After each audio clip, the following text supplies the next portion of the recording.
Ce matin, Cotonou respire après la chaleur pesante. Eh bien, l'air se rafraîchit comme une parenthèse, bienvenue. Mais ici, pas question de lever le pied. Bonjour et bienvenue sur votre matinale préférée. Bonjour le Bénin. Vous le savez, chaque jour apporte son lot de défis, mais aussi d'incertitudes et certainement d'élan. Et c'est cet élan qu'on choisit ce matin. Avancer, tenir et surtout ne rien lâcher. Votre matinale vous embarque maintenant.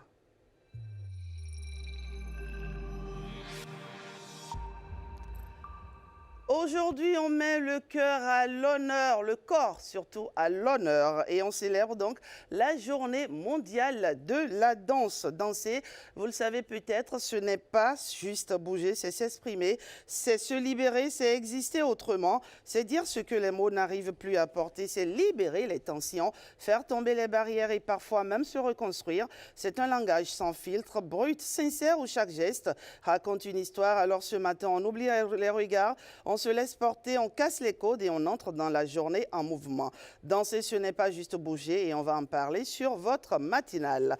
Dans cette logique du corps transformé et discipliné, on s'intéresse aussi au bodybuilding, une pratique en pleine montée au Bénin. Derrière les muscles, il y a une exigence, une rigueur et parfois une quête de reconnaissance. Jusqu'où peut aller cette discipline? Quels enjeux pour ceux qui s'y engagent? On en parle avec notre invité. Nous irons aussi à Misebo qui dit merci au président Patrice Talon. Misebo qui annonce un carnaval ce 1er mai, un carnaval à l'honneur du président Patrice Talon, initié par les vendeurs. Entre célébrations et messages, ils marquent leur relogement. Fête populaire ou démonstration de résilience, on ira voir ce que cela dit vraiment du terrain. Et puis sur le front politique, un regard particulier, la FENAMAG annonce un hommage au président Patrice Talon après 10 années de gouvernance. Pourquoi maintenant? Sur quel fondement? Est-ce le bilan qui impose cette reconnaissance ou une lecture intéressée de l'action publique? On posera les bonnes questions à nos invités. Voilà pour le menu ce matin. Excellente matinée à vous et surtout merci de nous choisir en ce début de journée. Place à l'info, la vraie, la riche et la variée.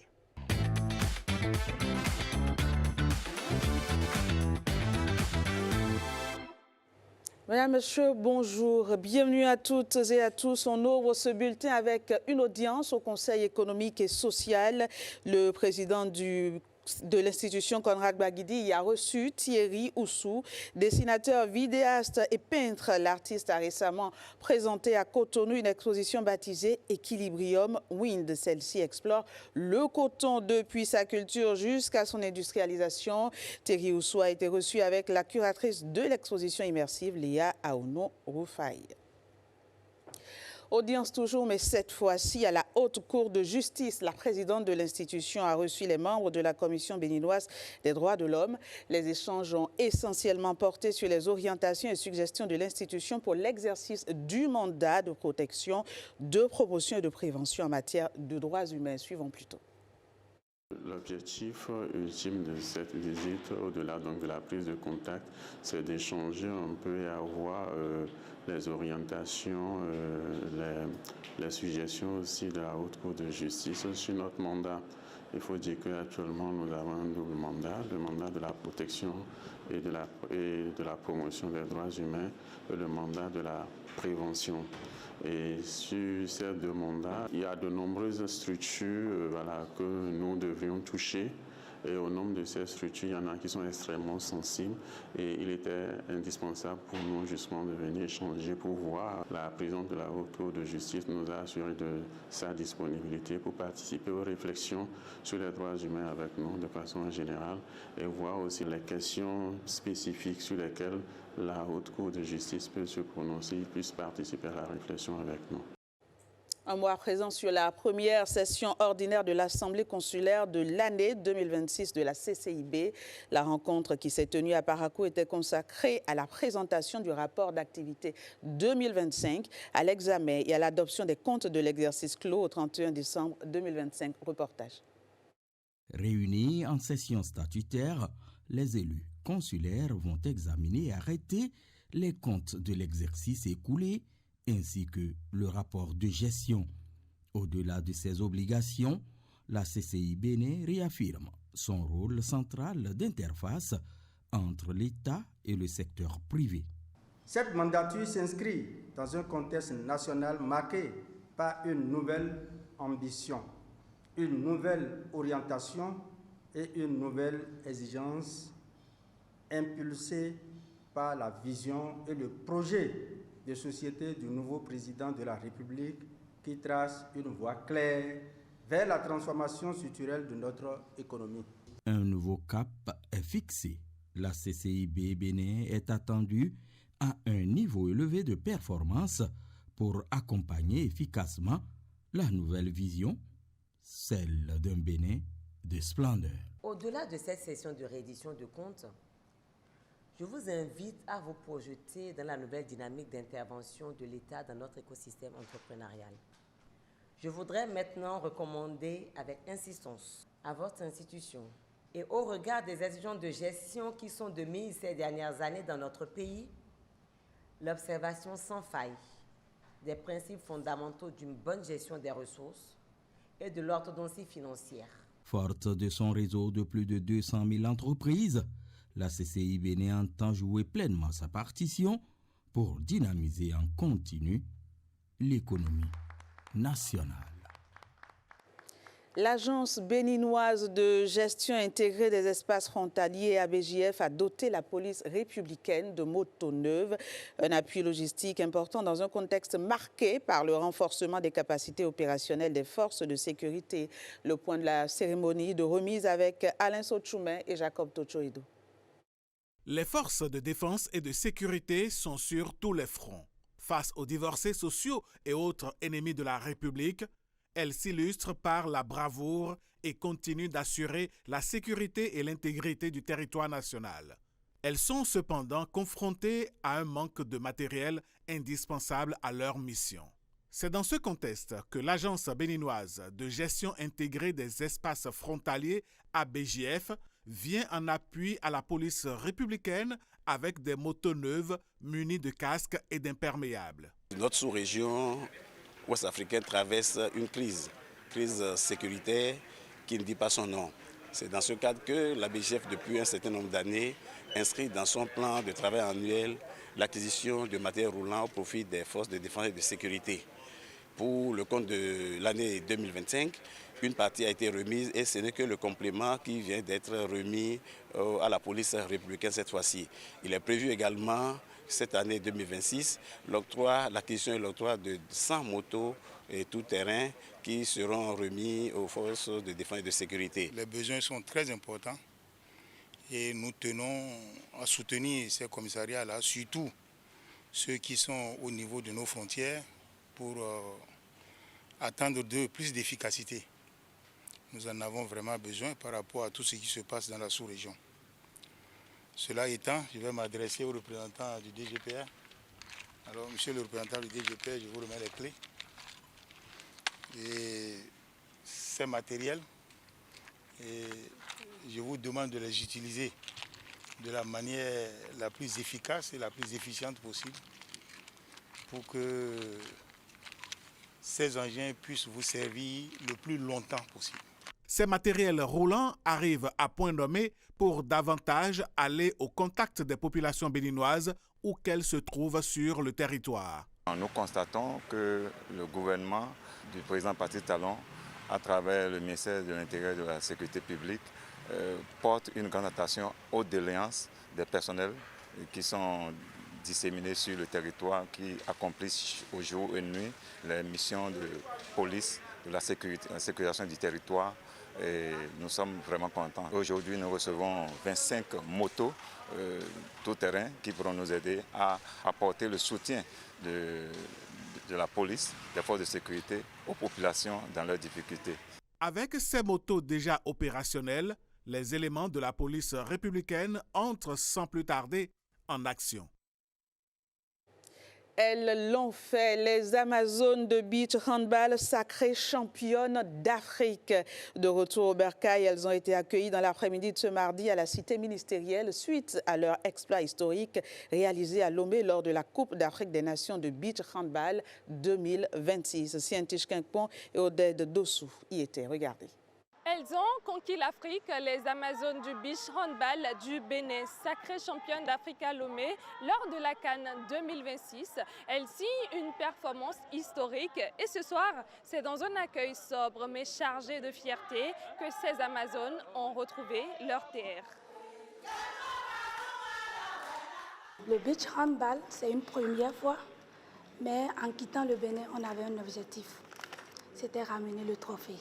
Le trophée pour nous, c'est une manière de dire merci au ministère des Sports et merci au président de la République. Et nous promettons, par ma voix, de représenter valablement et de défendre les couleurs du Bénin en particulier et en général de l'Afrique. Portées par une détermination sans faille et un esprit d'équipe exemplaire, les internationales béninoises ont marqué l'histoire en décrochant ce titre continental pour leur première participation. C'était le 27 avril, jour de l'indépendance du Togo. On a joué la finale contre le Togo. On a gagné. Un mois après l'investiture, on doit voyager. Nous n'allons pas attendre. Nous allons commencer le travail. Cet accueil, empreint de reconnaissance et de fierté, témoigne de l'engagement du ministère des Sports à valoriser les performances des ambassadeurs du sport béninois. Au cas où vous ne l'aurez pas très bien compris, nous sommes champions d'Afrique. J'ai eu le ministre des Sports, M. Benoît Dato, il y a quelques minutes, qui me charge de vous dire bravo, qu'il est fier de vous. Il me charge de vous dire que le président de la République est fier de vous.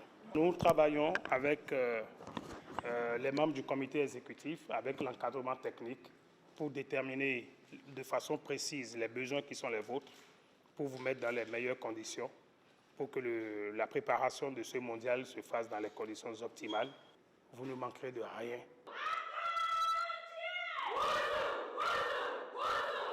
Un retour discret, mais une performance, elle, retentissante. Grâce à cet exploit, les Amazones décrochent leur qualification pour le championnat du monde de l'IHF 2026 en Croatie du 23 au 28 juin. C'est l'un des plus anciens moyens de transport qui, au fil du temps, a connu une évolution, le vélo, puisque c'est bien de cela qu'il est question, est pratiqué par de nombreuses personnes. Mais a-t-il un réel impact sur la santé? Si oui, lequel? Élément de réponse avec Karamatou Aguatao suivi. Près de 20 ans déjà que Mariano pratique du vélo sans en être un professionnel.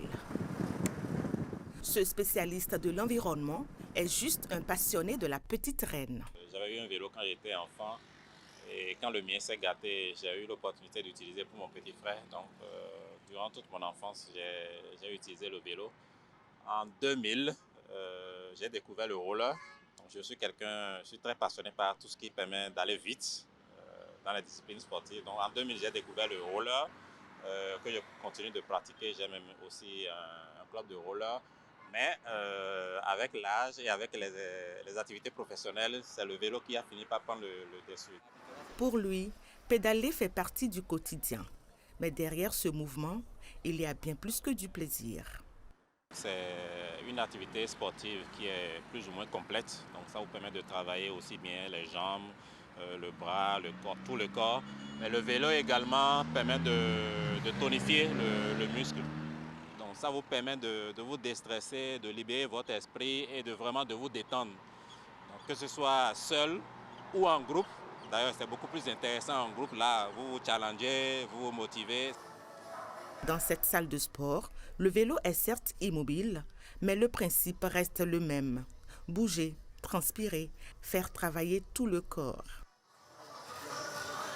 Par exemple, quand j'envoie le bras en haut, c'est pour travailler le bas du corps, le dos ou bien les épaules arrière. Quand j'envoie ça en haut comme ça, c'est pour travailler les épaules avant. Donc les mouvements de bras ne sont pas anodins, c'est censé travailler une partie spécifique du corps. Quand je pompe, c'est pour travailler le groupe pectoral. Mais généralement, on fait tous ces mouvements en bougeant les jambes. Donc du coup, automatiquement, on travaille le bas du corps, c'est-à-dire les quadriceps, l'arrière des cuisses, les fessiers, le bas des abdos.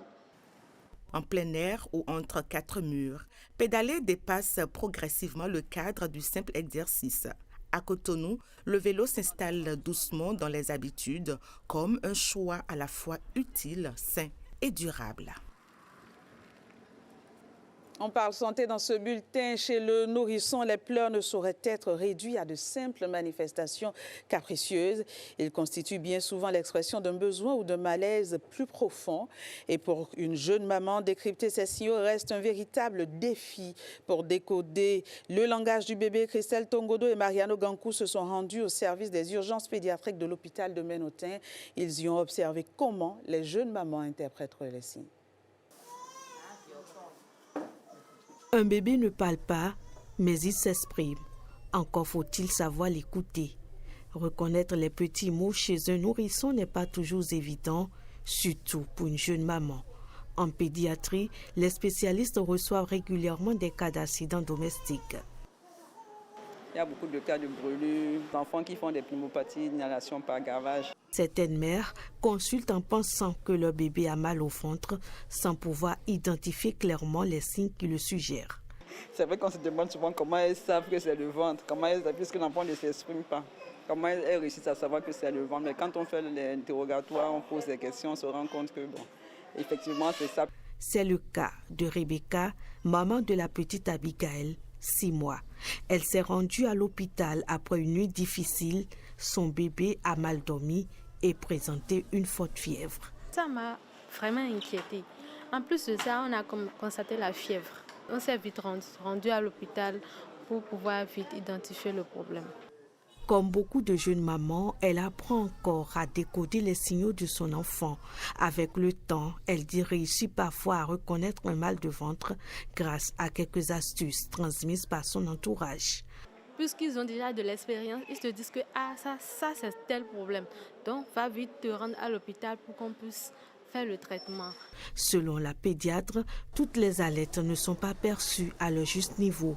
Des pratiques comme le gavage peuvent sembler anodines alors qu'elles comportent des risques pour le bébé. Quand vous lui apprenez graduellement à prendre un biberon ou à prendre la bouillie à la cuillère graduellement, vous n'aurez pas besoin de gaver l'enfant avant de lui donner à manger. L'enfant qui n'est pas irritable et tout à coup devient irritable, nerveux, il devient intolérant. Il faut questionner sa santé physique. Est-ce qu'il n'a pas une fièvre qui est en train d'évoluer, n'a pas des courbatures? C'est le moment par excellence de faire voir l'enfant par un pédiatre. Un enfant qui ne respire pas bien, un enfant qui subitement refuse de téter, un enfant qui pleure de façon répétée devant tous, un enfant qui chauffe. La pédiatre insiste également sur un point essentiel, éviter l'automédication chez le nourrisson. Le grand problème qu'on a, c'est que beaucoup de mamans, si l'enfant chauffe, elles se disent qu'à l'hôpital, on va les facturer beaucoup de choses, les choses vont coûter cher, elles fuient l'hospitalisation. Souvent, ils viennent ici quand c'est tard. Au moindre doute, consulter reste le réflexe le plus sûr pour protéger la santé de l'enfant. Voilà, ce sera tout pour ce matin. On espère que vous avez apprécié. Très bonne journée à toutes et à tous. Rachida, c'est à vous. Génial, comme d'habitude, c'est un délice. On a aimé vous entendre nous dire le journal. On a aimé aussi vous regarder. Merci. On se retrouve demain? Oui, très bonne Toujours à la même heure, à partir de 7h. Non, demain, ce sera avec Bondé. Bondé, Victorine Bondé. Voilà, moi, ça fait à lundi. Allez, excellente journée à toi, Victorine Bondé. Excellente journée également à vous qui nous suivez de vos différentes positions. Ici, c'est Bonjour le Bénin. C'est votre matinale qui vous accompagne tous les jours du lundi au vendredi quand il sonne 7h. C'est ensemble que nous passons le début de journée et j'espère que vous aimez être aussi en notre compagnie. Plusieurs rubriques vont s'enchaîner à partir de cet instant. Et là, je reçois tout de suite Patrick Diossou à travers les événements à la une.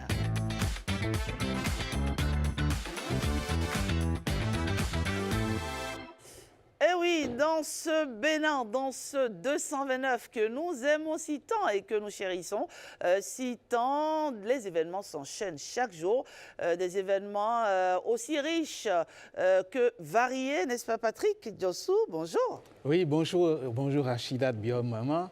Des événements qui s'enchaînent, il y en a en quantité industrielle, mais l'événement qui est l'événement du jour, c'est la journée mondiale de la danse. Une journée qui permet de se reconnecter ou de se connecter avec ces mouvements, des mouvements rythmiques. Le corps se met en transe, le corps se met en immensité de mouvements. Eh bien, on suit cet élément qui parle de cette journée.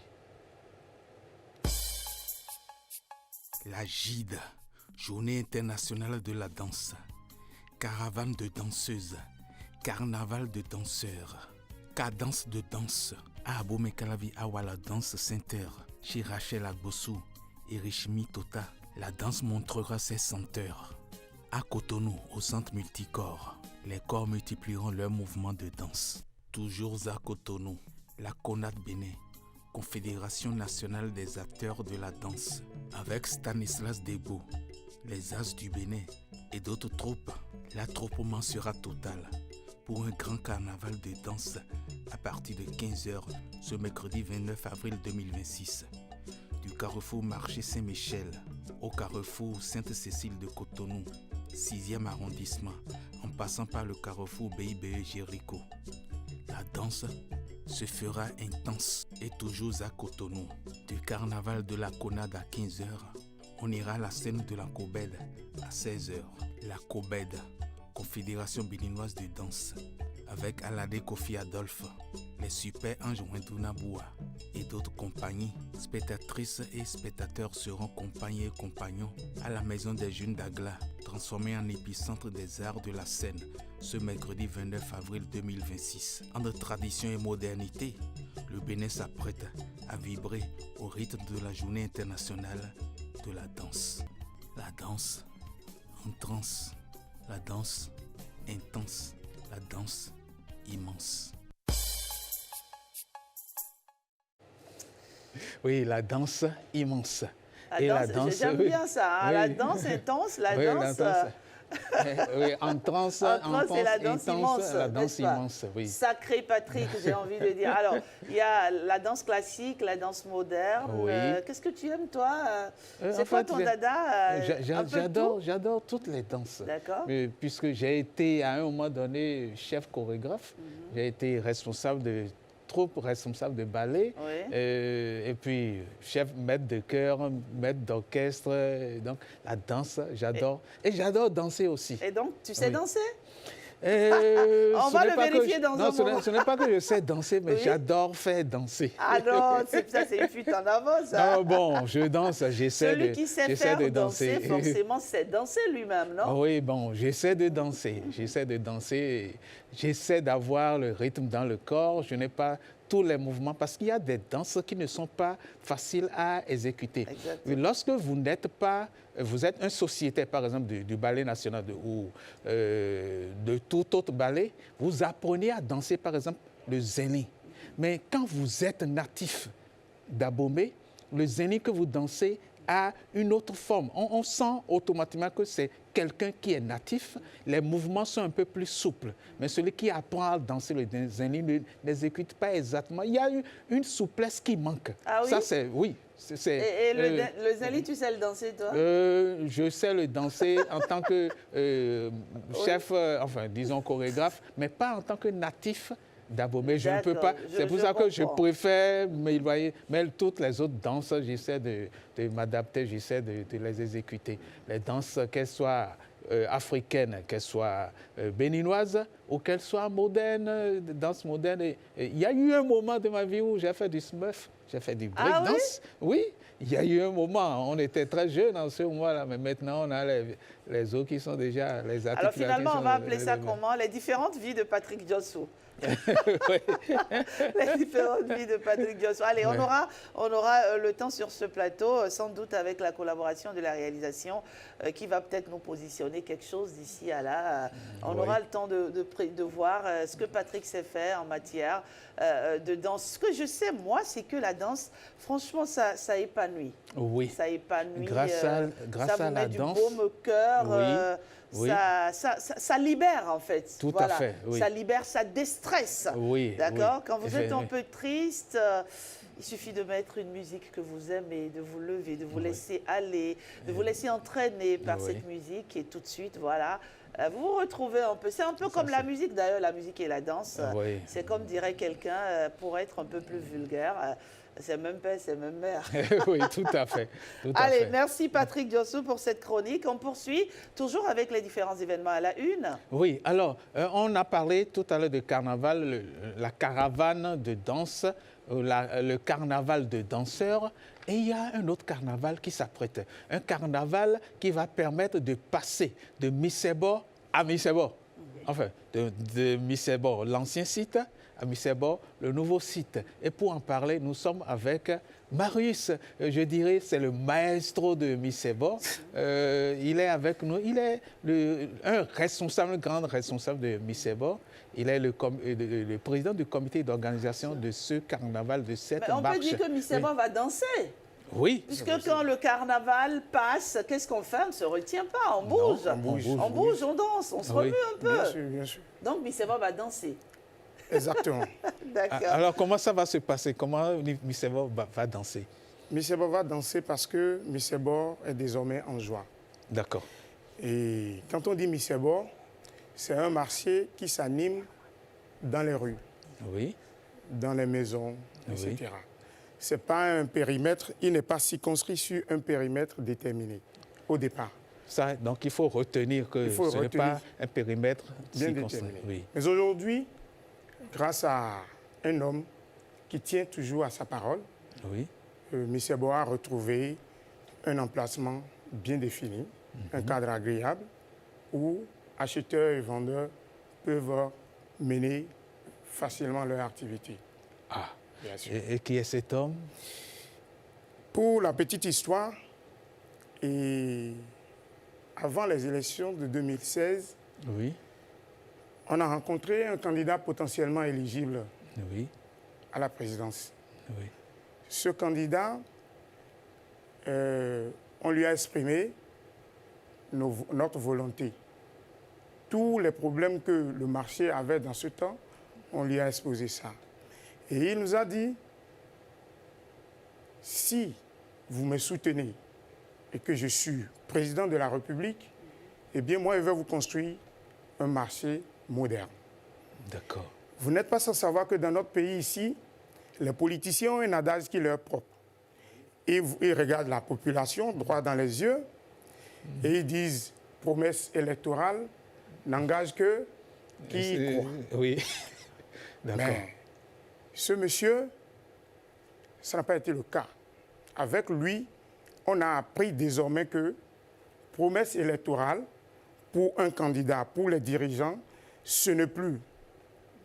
Ça engage qui y croit, mais promesse électorale égale désormais projet de société qui va être très très bientôt réalisé. Donc on peut commencer par croire. Vous y avez cru à l'arrivée, promesse tenue. Voilà. Et, voilà, le chef de l'État, oui, son Excellence, M. Patrice Athanase Guillaume Talon, c'est de lui qu'il est question. Oui. Puisqu'on l'a rencontré, il a promis et il a tenu à sa parole. Nous sommes venus pour lui dire merci à travers ce carnaval parce que il le mérite vraiment. Il a réussi à attirer notre attention. Oui. Parce que, sincèrement, c'est rare un politicien comme celui-là dans notre pays qui promet et qui le réalise. Les autres nous ont toujours chanté promesse électorale n'engage que qui y croit. Mais lui, il a marqué la différence. Et c'est pour cela que nous avons décidé de faire quelque chose pour lui dire merci avant qu'il ne prenne congé de ses fonctions. D'accord. Alors, ce quelque chose, c'est le carnaval. Et ce carnaval, comment ça va se dérouler? Alors, tout le monde sera habillé en blanc ce jour-là. Tout le monde en blanc. En blanc. Première chose. Un chapeau et un t-shirt que vous voyez déjà à l'écran. Oui. Et nous allons faire la mobilisation. Tout le monde va se réunir à Gbomega, c'est-à-dire la terre de prédilection de notre activité. Oui, et nous allons prendre départ de là pour aller sur la place Agora. La place Agora, quand vous entrez dans notre marché moderne aujourd'hui, eh bien, c'est un endroit qui est réservé pour les manifestations. D'accord. Réservé pour les manifestations dans le marché. Dans l'enceinte du marché. Donc, c'est un marché qui n'a pas son pareil dans la sous-région. D'accord. C'est un grand marché qu'on nous a construit. C'est assez spacieux. C'est assez bien pour notre activité. D'accord. Donc, nous disons d'abord joyeux anniversaire. C'est un carnaval de reconnaissance. C'est un carnaval de reconnaissance pour le chef de l'État. Et aussi, c'est pour envoyer un message à tout le monde entier que le marché est en train de faire effectivement sa délocalisation sur son nouveau site. C'est pour cela que nous prenons départ à Boumega pour aller échouer sur la place Agora dans l'enceinte du marché. Donc, de manière symbolique, vous montrez qu'il y a eu vraiment délocalisation. Bien sûr. Oui. Bien Ça, sûr. c'est première chose. Deuxième chose, remerciement. Voilà. Et troisième chose, vous avez choisi le 1er mai, la fête du travail. Ce n'est pas par hasard que nous avons choisi le 1er mai. Le chef de l'État, nous savons qu'il est né un 1er mai. D'accord. Donc, un travailleur qui est né un jour de travail, qui mérite qu'on lui dise joyeux anniversaire par anticipation. D'accord. Oui. Et donc, il y a, bon, joyeux anniversaire par anticipation, vous venez de le dire. Donc, mais le jour-là même, il y aura joyeux anniversaire. Il y aura joyeux anniversaire. Oui. C'est joyeux anniversaire, remerciement et délocalisation du marché. C'est du 3 en 1. Oui, on va le dire comme ça. Oui. D'accord. Merci. Vous avez un appel spécial. Bon, on sait déjà, ceux qui vont participer, c'est les... Tous les fruitiers vont participer. Tous les fruitiers, oui. Tous les fruitiers vont participer. Oui. Et nous invitons nos clients aussi à se joindre à nous pour faire cette journée de joie. D'accord, journée de joie. C'est pas tous les jours qu'on voit les commerçants de Missebo sur un plateau de télévision. Bien sûr. Et franchement, merci. Merci pour, on va dire, cette marque de reconnaissance, n'est-ce Oui, pas? bien sûr. Donc, oui, et rendez-vous fixé donc. C'est pour quand? Vendredi. Le vendredi 1er mai. Vendredi prochain, 1er mai. À quelle heure ça commence? Ça commence à 8 h. 8 h. 8 h. Nous allons faire notre regroupement à Boumega et prendre départ à 10 h pour la place Agora. D'accord, super. Merci, merci beaucoup. Maurice, je dis, c'est un maestro, Maurice. Oui, maestro, parce qu'il est responsable de festivals. Il y a un festival même à Missebo, il y a d'autres festivals, il est responsable d'un festival de mode. On va le recevoir après pour son festival de mode. Merci pour ce passage. Okay, merci. Alors, rendez-vous pour le carnaval qui, Rachida vient de le dire, ça fait 3 en 1. 3 en 1, remerciement pour le chef de l'État. Deuxième chose, le jour du 1er mai, le jour de la fête du travail. Et troisième chose, anniversaire du chef de l'État, le président Patrice Talon. Et 3 en 1, nous avons encore un autre événement, une autre activité. 3 en 1. TRUA, c'est un festival. Festival TRUA Academy, un festival qui permet de renouer tout en un. 3 en 1 parce que c'est la Trinité, c'est la Sainte Trinité, la Sainte Famille, etc. Nous avons un invité qui va nous parler de ce festival. Festival TRUA. Pourquoi TRUA? Bonjour monsieur. Oui, bonjour. TRUA est le nom de l'événement. Voilà, le nom oui, TRUA et non TRUA. Le nom de l'événement, c'est la reine de la TRUA qui commence à partir de demain, du 30 avril au 2 mai. On commence demain. Demain, c'est l'installation. Donc ça fait 3 jours. Ça fait 3 jours. Oui. Ça fait 3 jours. 3 jours. Demain, l'installation, accueil des festivaliers et la soirée, il y aura une petite soirée, une petite ambiance. Et juste après ça, c'est le vendredi, ça commence officiellement par l'ouverture de la conférence d'ouverture qui sera animée par les experts de l'ADAC jusqu'au soir. Le soir, c'est la compétition Miss Ambassadrice bénévole. Ce qui voudra dire éveiller le génie qui somnole en nos sœurs, passer de la femme objet à la femme autonome, en fait. Et le samedi 2 mai, le matin, on a sport dance, fitness, avec tout le monde, toute la population de Agla et tout. Et le soir, qui va être clôturé par le spectacle de danse intitulé « L'unité dans la diversité religieuse ». Unité dans la diversité religieuse. À travers le corps, le mouvement, nous allons briser les barrières et les différents invités, nos adeptes à prôner la paix, prôner la tolérance entre eux. C'est donc un festival de danse? Oui, c'est un festival de danse. Un festival de danse. C'est l'académie même, c'est une académie de danse et de musique. Voilà. OK. Donc, ça commence déjà au lendemain de la fête de la danse. Voilà. Et ça se prolonge jusqu'au samedi. Samedi 2 mai.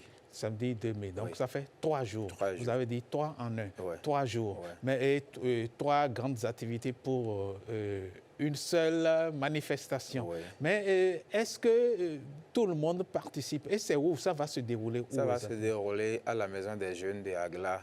Oui, la Maison des Jeunes de Agla. Oui, tout le monde participe. Il y aura des parents qui seront là-bas pour soutenir nous qui sommes leurs enfants, oui. Nous qui avons eu l'initiative. Il y aura des jeunes, nos amis et tout qui font partie. Et aussi des enfants parce que l'académie forme des enfants, forme des jeunes et aussi travaille avec des personnes âgées qui n'ont plus la possibilité de faire du sport. On fait des sports dance, des fitness, juste avec ces personnes âgées pour leur permettre la circulation sanguine et le bien-être. Tout tourne autour de la danse. Voilà, tout tourne autour de la danse. Oui. Danse urbaine, danse contemporaine, danse traditionnelle, ou bien est-ce qu'il y a un genre de danse que vous affectionnez? Nous avons tous les styles de danse là-bas et c'est ça le spectacle de danse qui est pour le 2 mai va encore témoigner. Donc il y a tous les styles de danse. Oui, tous les styles de danse ensemble. Ouais. Voilà. Bon, donc on l'a déjà dit, le lieu c'est la Maison des Jeunes de Agla. Oui. Et je crois qu'à la Maison des Jeunes de Agla, déjà ce soir, il y a la célébration de la Journée internationale de la danse. Voilà. Donc tout commence à la Maison des Jeunes de Agla et ça va finir le samedi en apothéose. On le souhaite vivement. Merci. Donc, chez vous, à l'académie, vous apprenez aux enfants à danser. Donc si je viens là maintenant, vous m'apprendrez à danser la danse cubaine, la danse urbaine, quelle que soit la danse. Quelle que soit la danse. Et vous-même, vous êtes, on m'a soufflé que vous êtes un sacré danseur. C'est vrai ou pas? Oui, bien sûr. Vous voulez qu'on teste ça rapidement, Patrick Diosso? Il n'y a pas de souci. Avec la complicité de la réalisation, si c'est vrai, on va voir. Son nom d'artiste, c'est Maestro. Asol. Oui, il y a Sol Maestro. D'accord. Maestro, allez, venez juste là au milieu. Vous allez nous montrer ce matin ce que vous savez faire en matière de danse avec voilà, toute l'équipe. Regardez juste devant vous, s'il vous plaît. Voilà, allez, mettez-nous quelque chose à la réalisation. On va tester les qualités de danseur de notre invité ce matin, Alexandre Sessou. Oui, allez-y.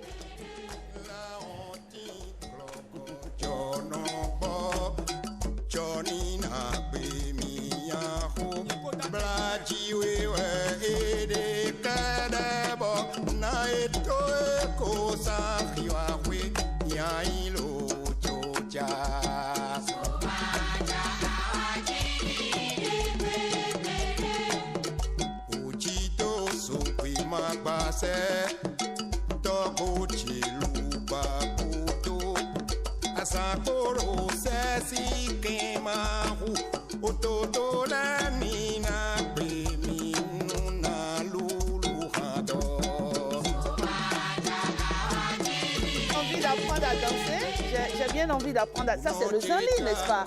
Vous m'apprenez à danser? Comment ça se fait? Allons-y, on y va?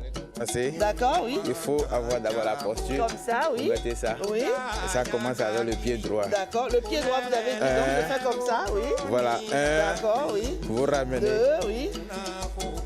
2. Vous ramenez. Oui. Droit. Vous ramenez. D'accord. 2. Vous ramenez. Maintenant, il y a le mouvement de corps des bras là qui doivent s'enchaîner. Et c'est ça qui fait 1, 2, 3, 4, 1, 2, 3, 4. Bravo à moi. Exercice réussi, merci en tout cas. Merci, vous avez montré vraiment à tous ceux qui nous suivent ce matin que vous êtes un sacré danseur. Bravo et bon courage pour la suite, n'est-ce pas Patrick Diosso? Merci beaucoup. Bon courage à Alexandre Sessou, à Soul Maestro. Merci pour tout le travail qui est fait. Merci pour l'académie. Merci pour Trui et Académie. C'est Trui et Académie. Merci. Voilà pour les événements du jour. Il y a encore d'autres événements dont on va parler plus tard, mais on retient que la journée d'aujourd'hui, c'est la journée consacrée à la danse. À la danse. Dansez chez vous, dansez, allez. Lâchez-vous, mettez n'importe quoi, faites-vous plaisir. La danse, ça donne, franchement, ça donne du baume au cœur, je l'ai déjà dit, chers amis téléspectateurs, je ne connais pas une seule personne qui n'aime pas la danse. Hein. Non, tout le monde, d'une certaine manière, aime la danse. C'est vrai qu'il y en a qui choisissent la danse assise, en position assise. Hein. Ils vous diront, oui, je sais danser, mais ils sont assis, ils remuent la tête, ils bougent le corps, c'est aussi bien. C'est pas mauvais, n'est-ce pas, Patrick? C'est pas mauvais, c'est encore les meilleurs danseurs au monde. Mais Patrick, j'ai promis aux téléspectateurs que tu allais leur montrer comment tu dansais aussi, non? Non, bon, on peut remettre ça pour une autre fois. Ah non, tu ne vas pas m'échapper. Bon, pour une autre fois, d'accord, c'est pas grave. On va décréter que toute cette semaine, c'est la semaine de la danse. Et donc, demain, tu n'échapperas pas à l'exercice. Enfin, je ne sais pas. Je ne sais pas si la régie a quelque chose, a prévu quelque chose. Oui, pourquoi pas, avec Timothée qui est à la réalisation, toute l'équipe dynamique qui, du lundi au vendredi, vous sert voilà, des images de qualité, vous donne un son impeccable. On les remercie déjà avec à la coordination la chef d'édition Karamat Aguatao, Herman Agosadou qui est au niveau de la maintenance. Patrick Gossou, allez, il y a du Zenli aussi pour toi, je veux bien voir ça. Non, c'est du Made in Benin. Non, le Zenli, je l'ai déjà dit. On fait la promotion du local. Le Zenli, le Zenli se danse correctement. Non, pas besoin d'être natif. Non, si je ne suis pas natif, je ne ferai que les mouvements qu'on apprend aux gens. Est-ce que vous êtes d'accord que c'est une fuite en avant, ça? Ce n'est pas une fuite en avant. On ne te demande pas. Je l'avais déjà expliqué. Je l'avais déjà dit à l'entame. Et Timothée ne va pas me faire ce coup-là de me remettre du Zenli. J'avais déjà averti. On ne te demande pas de danser à la perfection. Non, mais je ne vais pas danser le Zenli. Je ne vais pas danser le Zenli, je l'ai déjà dit. Le Zenli se danse à perfection par un natif d'Abomey. Je ne suis pas natif d'Abomey et je suis organisateur de spectacles, organisateur de masterclass pour le Zenli. Donc, je ne peux pas faire, ça va être une erreur pour moi de me mettre à danser du Zenli alors que je suis organisateur de... Non. Vous n'allez pas me prendre à ce jeu. D'accord, c'est pas grave. On se rend compte que voilà, tu échappes à notre... Bon, c'est pas grave. Merci Patrick, on va se retrouver demain, n'est-ce pas? Oui, pour d'autres événements à la une. Monsieur Sessou, merci également. Merci à vous autant. Et à très vite sur Bonjour le Bénin qui se poursuit. Des événements à la une, nous irons à l'instant politique, mais pas sans avoir fait un tour à la case publicitaire.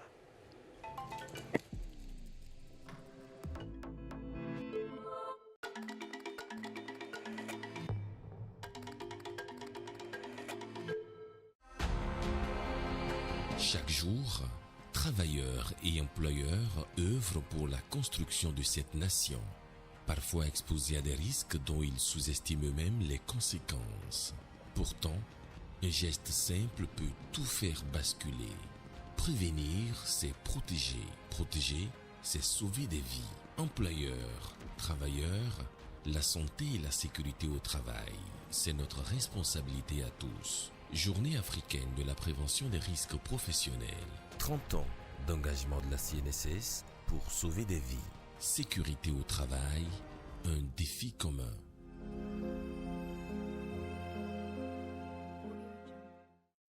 Pour la signature. Si quelqu'un va rentrer en constant, le coureur, il sait que la route est balisée totalement.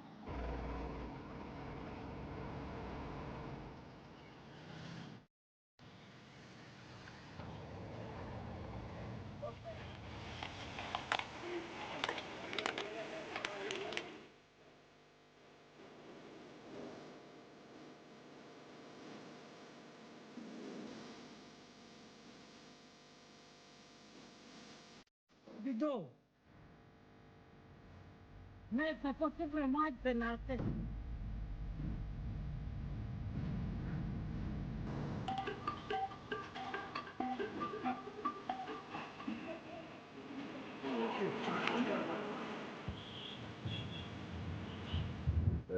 Vous êtes seul sur votre vélo, vous devez pédaler. Si vous ne pédalez pas, vous faites dépasser.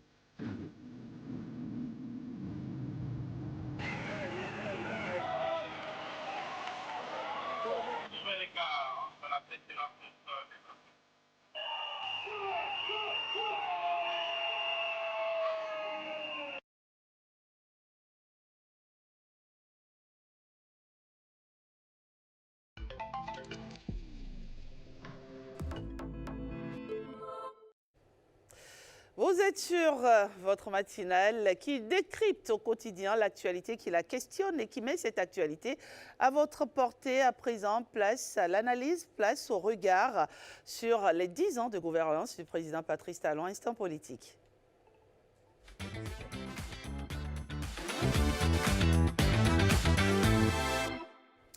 10 années d'action publique ne se lisent jamais de façon unique. Elles produisent, vous le savez, des résultats, des transformations, mais aussi des interprétations différentes selon les acteurs.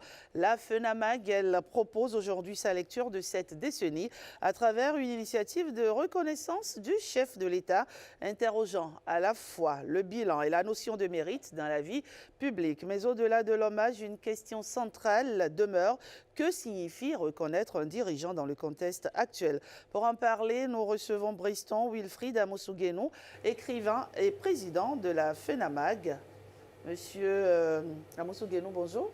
Bonjour Madame la journaliste. Merci d'être avec nous sur ce plateau. C'est moi. Bonjour Alors, peuple vous béninois. êtes accompagné de Gilles Clet-Souali, n'est-ce pas, secrétaire national de la FENAMAG. La FENAMAG, c'est quoi déjà, Monsieur Amoussoguenou? C'est... Rebonjour, chers téléspectateurs.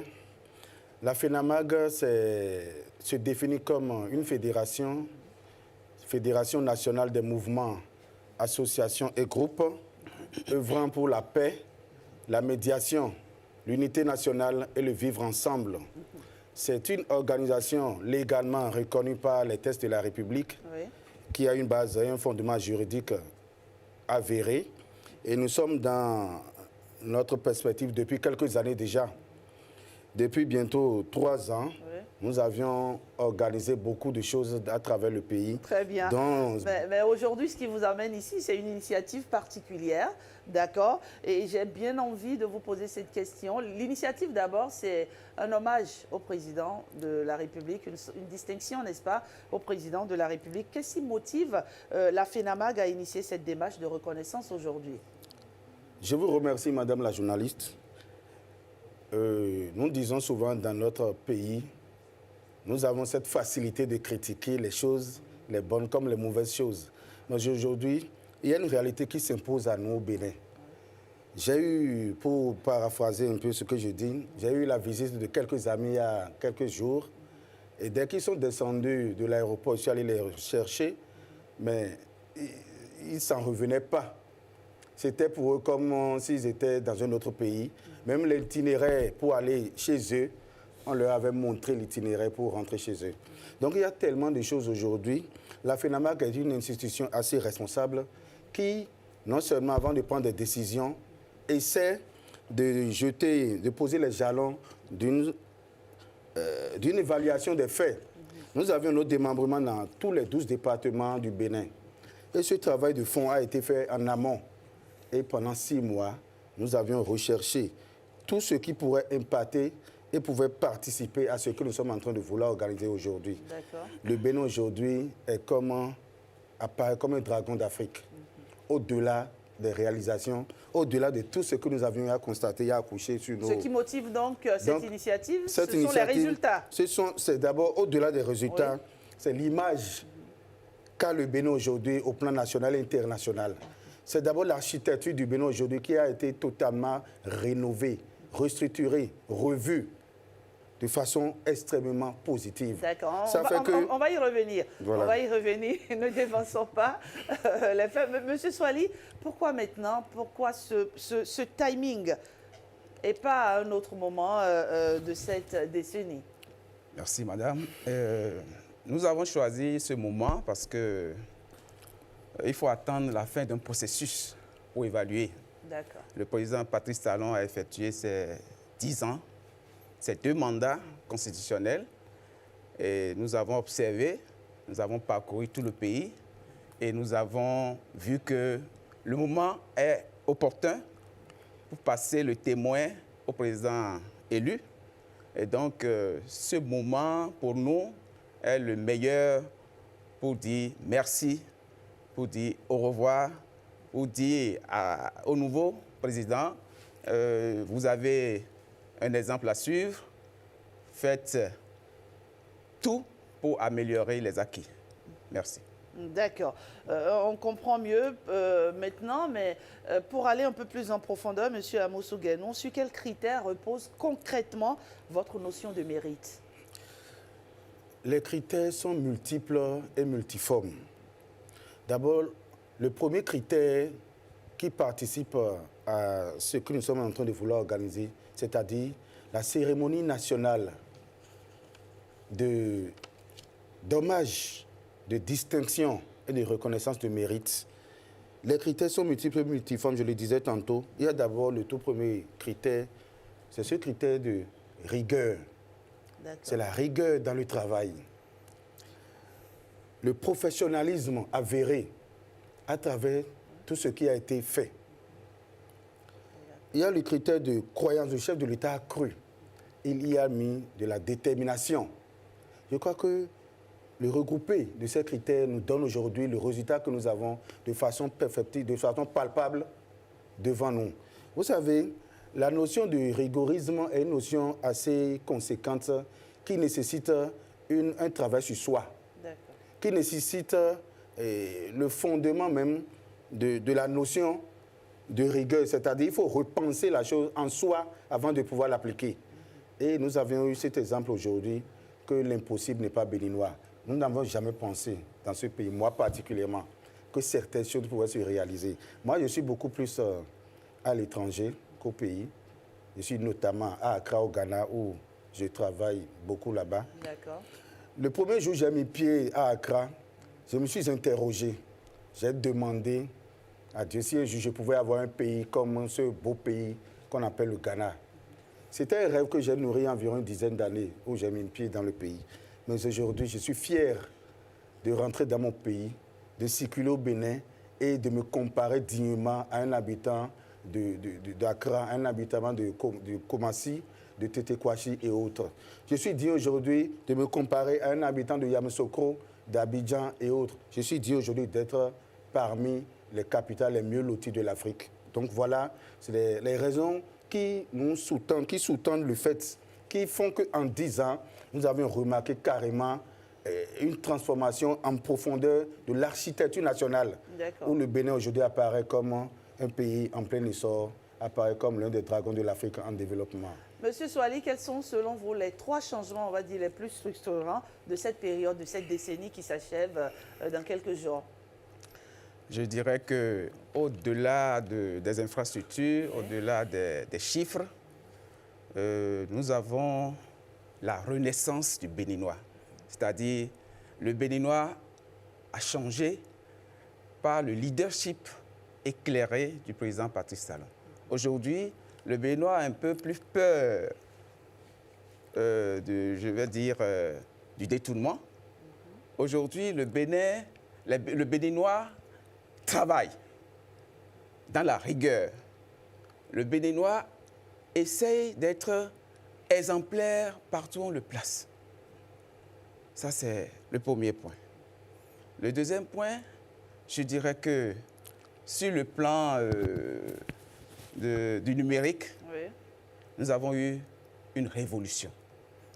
Entre-temps, pour faire une carte d'identité, c'est la croix et la bannière. Aujourd'hui, dans votre chambre, vous pouvez tout faire. Vous pouvez avoir votre passeport, vous pouvez payer vos impôts, etc., etc. Troisième point, la modernisation des infrastructures. J'inviterai les Béninois à visiter la cité ministérielle, par exemple, à visiter la GTZ, à parcourir tout le pays pour voir la transformation que nous avons eue en 10 ans. C'est extraordinaire. D'accord. Monsieur Amosou Guénon, vous semblez décrire un monde dans lequel tout va bien, un monde dans lequel tout est parfait, sans limite, sans aspect perfectible? Non, je reviens, excusez-moi, je reviens un peu aux trois faits aux 3 actions, on va dire. 3 actions réelles qui sous-tendent l'organisation de cette manifestation. Je suis très content aujourd'hui et au nom de l'association, de la fédération, des parents d'élèves que je représente ici en tant que président du bureau de l'association des parents d'élèves du CG d'application de Porte-Nouveau, je souligne je remercie infiniment le chef de l'État aujourd'hui. Pour d'abord, le fait que nous n'avons pas eu une minute de grève en 10 ans dans ce pays, où nos enfants, nos filles, ne sont plus aujourd'hui dans les ruelles pour aller piquer une grossesse quelque part. Je remercie le chef de l'État parce que je ne peux pas comprendre qu'un citoyen lambda ne puisse pas remercier le chef de l'État pour cette action seulement. Parce qu'avant, il fallait, dès que la rentrée vient, on prie pour qu'elle soit une rentrée apaisée, pour que nos enfants finissent l'année en bonne santé et sans grève. Mais aujourd'hui, c'est un fait, c'est une réalité. Voilà le premier point. Donc, au nom des parents d'élèves de la République, au nom de tous les parents, je remercie le chef de l'État pour cette action-là. La deuxième action, la philosophie de l'impossibilité n'existe plus aujourd'hui au Bénin. Avant, on pensait que les choses étaient impossibles, que c'était du chimérique. Aujourd'hui, la réalité est là et s'impose à nous. Donc, voilà la profondeur, l'architecture du Bénin aujourd'hui. Nous saluons cela aussi. Et la qualité des travaux réalisés surtout. Et enfin, je vais au niveau de la santé. Au niveau de la santé, j'ai eu un exemple amer que je me garde de sortir ici, où les patients, en un moment donné, étaient à l'hôpital, on va dire, il y a grève, on ne peut pas les soigner. Il fallait aller dans des privés. Quel Béninois aujourd'hui n'est pas content de voir la disparition de la notion de grève dans le milieu sanitaire, dans le milieu éducatif? Je nous invite quand même à la retenue, je nous invite quand même à reconnaître ce qui est fait et à être modeste devant la réalité. On comprend que ce sont toutes ces actions, en tout cas, qui militent en la faveur de l'initiative que vous avez initiée. Mais vous semblez dire que c'est du 10/10 sur toute la ligne. C'est du 100% sur toute la ligne. N'y a-t-il rien qui soit perfectible? N'y a-t-il pas de limite aussi à cette gestion? À la FENAMAG, nous sommes toujours dialectiques dans notre approche. Seul Dieu ne fait pas des erreurs. Seul Dieu ne commet pas d'erreurs dans la vie. Et tout acte que vous posez, à côté, il y a toujours la marge d'erreur. Le chef de l'État même l'a reconnu. J'ai donné ce que j'ai pu. J'ai fait ce que j'ai pu. Il y a eu certainement des erreurs, mais nous prions que celui qui viendra puisse essayer de corriger les erreurs. Et c'est à cette chose-là que j'invite les Béninois, de comprendre que tout acte que nous posons, nous sommes des humains. La perfection n'est pas de ce monde. Le chef de l'État a fait ce qu'il a pu. Il a tiré de cette triple. Il a sué pour nous donner ce que nous avons aujourd'hui. Et je pense que, selon la notion, même les notions bibliques et les notions coraniques... Quelles sont les limites que vous relevez? Les notions coraniques, il vaut mieux écrire, graver sur un truc, sur marbre, ce qui est bien fait, et laisser dans le sable pour que la potion apporte ce qui est mal fait. Ça a toujours été notre chose-là. Donc, les bonnes actions, nous allons les célébrer. Mais il y a toujours à côté des choses à reprocher, des choses à corriger. Et certainement, pour ne pas aller trop en détail, je pense qu'il y a des récriminations qui sont faites à la gouvernance. Et le chef de l'État même en est conscient, nous en sommes conscients. Et nous sommes en train de faire actuellement une fiche à la FENAMAG pour envoyer ça au nouveau président, pour lui dire à tel niveau, nous souhaiterions, nous lui faisons des propositions par rapport à certains points. On a compris que vous n'avez pas envie de vous étaler sur ce pan du sujet. Monsieur Souali, on voit sur vos affiches le Bénin reconnaît ça. Est-ce que la FENAMAG est représentative du Bénin? Oui, la FENAMAG est bien représentative du Bénin parce que la FENAMAG, c'est une fédération. Parce que le dire ainsi, c'est dire que tous les citoyens partagent, n'est-ce pas, ce satisfait-ci, on va dire, que vous décernez au président Patrice Talon. Non, pas du tout. On ne prétend pas dire que tous les Béninois partagent ce satisfait-ci. Nous avons choisi notre angle de lecture. Oui. Nous avons choisi voir le verre à moitié plein au lieu de voir le verre à moitié vide. Nous avons voulu positiver tout ce qui a été très bien fait et chercher à améliorer ce qui n'a pas été bien fait. Est-ce que nous allons continuer à parler de ce qui n'a pas toujours été bien fait? Très bien, c'est compris. Mais revenons maintenant à cette cérémonie d'hommage, de façon concrète. Ça va se passer comment, M. Amoussou Guénou? Vous savez, aujourd'hui, moi, j'ai toujours dit dans mes développements avec les structures déconcentrées, décentralisées de la FENAMAG, que nous tenons aujourd'hui le Rawlings béninois. Nous tenons aujourd'hui au Bénin notre Rawlings.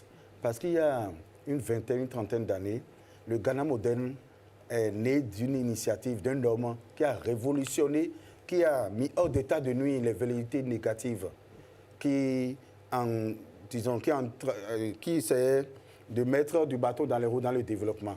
Aujourd'hui, nous avons compris que le chef de l'État a trouvé sa manière. Tous ceux-là, toutes celles et ceux qui, d'une manière ou d'une autre, se mettaient au travers des choses-là, ont été diplomatiquement rangés dans le couloir pour que le Bénin avance. D'accord. Voilà. Vous avez posé une question. L'initiative, oui.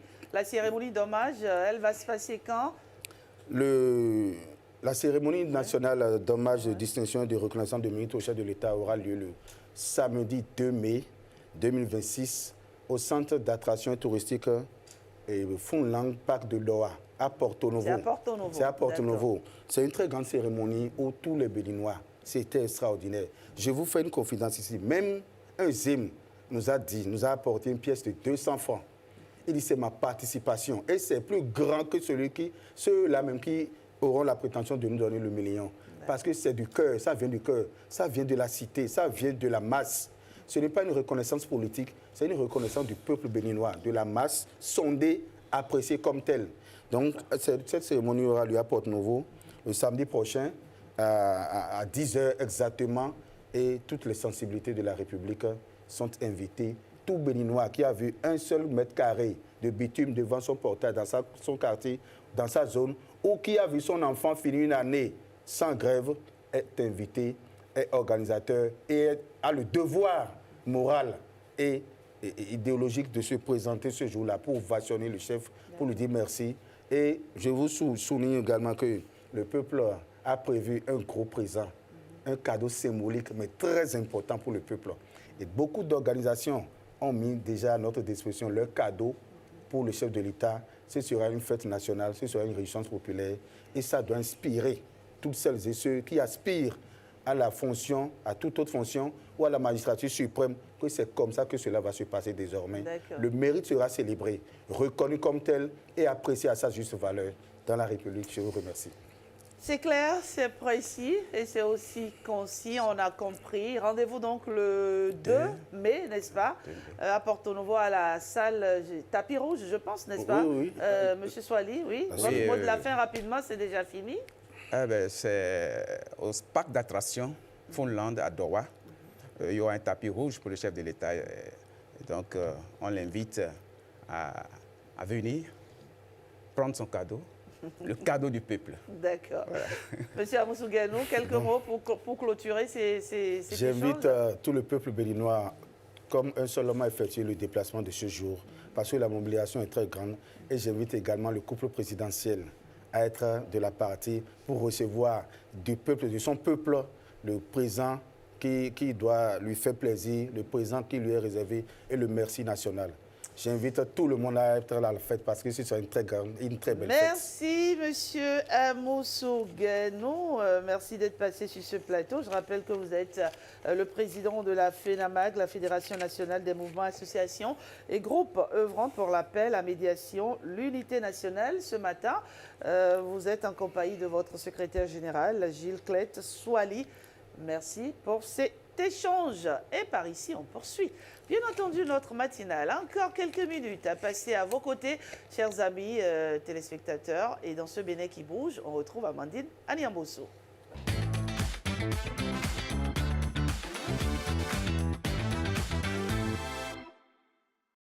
Eh oui, on parle depuis ce matin du corps qui bouge. Ah oui, du corps qui bouge et qui se libère.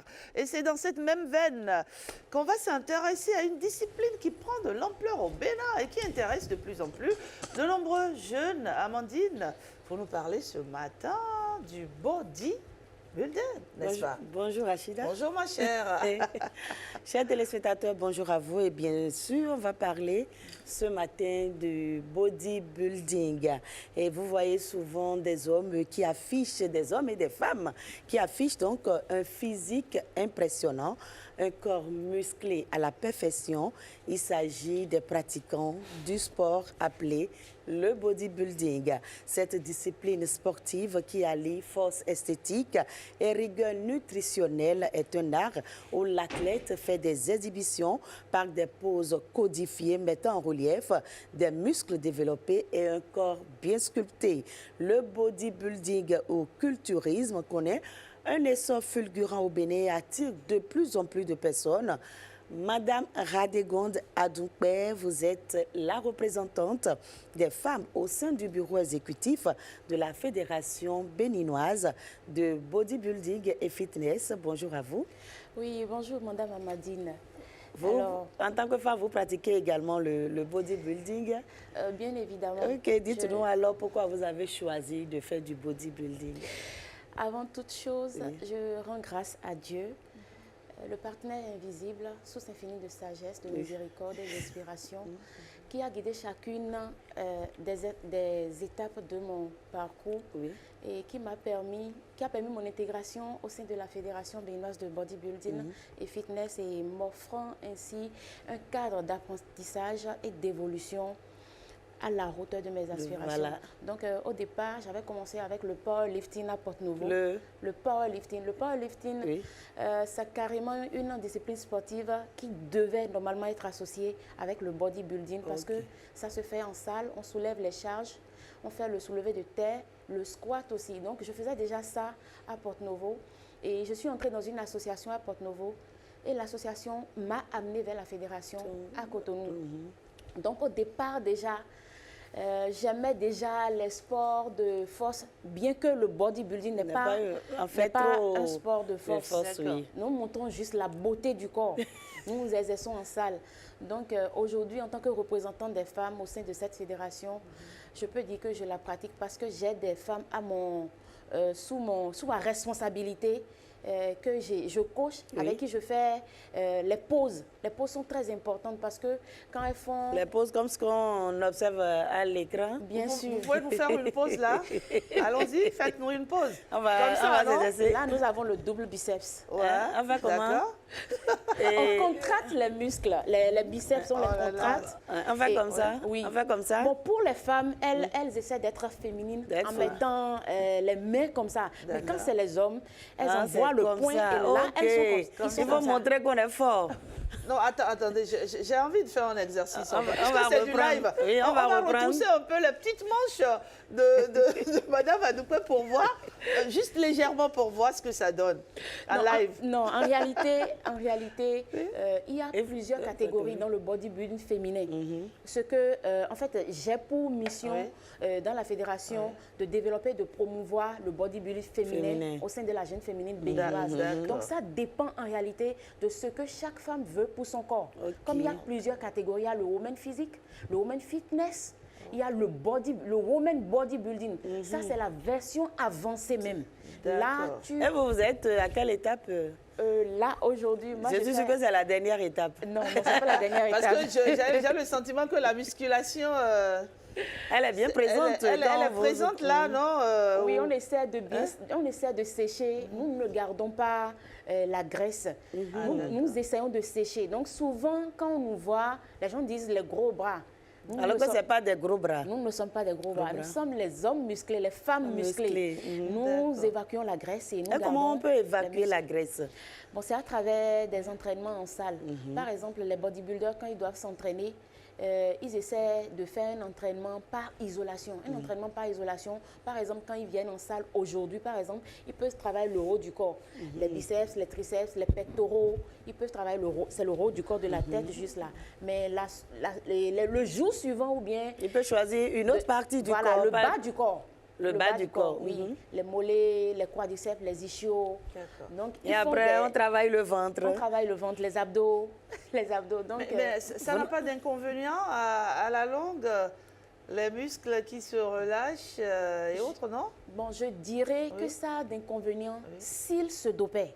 Ah, d'accord. Mais s'il ne se dope pas de façon naturelle, la musculation, elle est vraiment bonne pour tout le monde. Ça n'a aucun impact? Non, ça n'a aucun impact. Au contraire, on rajeunit. Moi, par exemple, j'ai déjà dépassé la quarantaine, mais on ne peut pas penser quand même que je suis déjà dans la... Vous êtes encore en forme, en tout cas. C'est jouable. Et vous avez parlé tout à l'heure d'alimentation, d'élimination de la graisse. De quoi est faite alors une journée d'un bodybuilder dans un contexte béninois, par exemple? Alors, en parlant d'alimentation liée au bodybuilder, ils ont des périodes données. Quand ils sont pas du tout en période de compétition, on appelle ça période de prise de masse. Et la période de prise de masse, ils essaient de consommer assez de poulet, ils utilisent les protéines les aident à avoir la force et à se muscler. Les protéines entrent en ligne de compte par rapport à leur alimentation. Maintenant, la période de sèche, là, ils ne prennent pas d'huile, pas du tout d'huile, rien de graisseux, rien de sucré. Par exemple, ils prennent du riz. Quand ils sont en période de sèche, ils prennent du riz sans huile, sans sel, avec les blancs de poulet. Les blancs de poulet, parce que quand nous prenons nos poulets locaux, il y a la peau là-dessus. La peau, ça donne du poulet, ça donne de la graisse. De la graisse. Donc, ils prennent du poulet, du blanc de poulet, il n'y a pas la graisse. Et ils combinent ça avec l'entraînement, la protéine. En tout cas, ils évitent tout ce qui est graisseux. Alors, on a l'impression que c'est un sport un peu coûteux. Très, très coûteux. C'est un sport vraiment coûteux et franchement, au Bénin, ici, c'est difficile pour les pratiquants quand ils n'ont pas un manager ou ils n'ont pas un bienfaiteur pour les accompagner. C'est vraiment coûteux. En quoi c'est coûteux? L'alimentation? L'alimentation est très coûteuse d'abord. Et l'entraînement, parce qu'ils doivent aller en salle, ils doivent s'abonner. Oui. Ils ne peuvent pas le faire. Bon, par exemple, ils peuvent le faire chez eux. Par exemple, quand Mais ça n'aura pas le même effet. Voilà, ça n'aura pas le même effet. Parce qu'en salle, il y a les machines adéquates et il y aura un suivi par un coach attitré pour pouvoir les aider à travailler chaque partie du corps pour la beauté du corps même. Et comment la pratique du bodybuilding est perçue dans la société? Est-ce que les gens ne vous regardent pas un peu bizarrement? Effectivement, aujourd'hui au Bénin, quand nous devons tenir compte de nos us et coutumes, quand on prend la femme béninoise, une femme musclée, ça fait bizarre parce que nous sommes habitués à avoir une femme ronde au Bénin, une femme qui doit montrer sa féminité. Mais quand on voit une femme musclée, on a l'impression comme si elle est dépourvue de féminité, de douceur. Alors que ce n'est pas ça. Alors que ce n'est pas ça. Vous avez gardé toute votre féminité. En réalité, quand je prends les femmes bodybuildeuses, c'est quand elles sont en entraînement, elles contractent les muscles et tout. Là, vous voyez qu'elles sont musclées. Mais quand elles sont au repos, les muscles aussi sont au repos. Ça se relâche. Comme là, par exemple. Donc, si on vous retrouve en salle, ça va donner autre chose carrément. Autre chose. Vous allez voir une autre version de moi. Et maintenant, on a souvent l'impression, par exemple, que ce sport est réservé aux hommes. Aujourd'hui, les femmes s'impliquent beaucoup plus. Pourquoi? Aujourd'hui, les femmes s'impliquent beaucoup plus parce que dès la base, le bodybuilding a commencé aux États-Unis avec des femmes. Il y a eu beaucoup de femmes là-bas.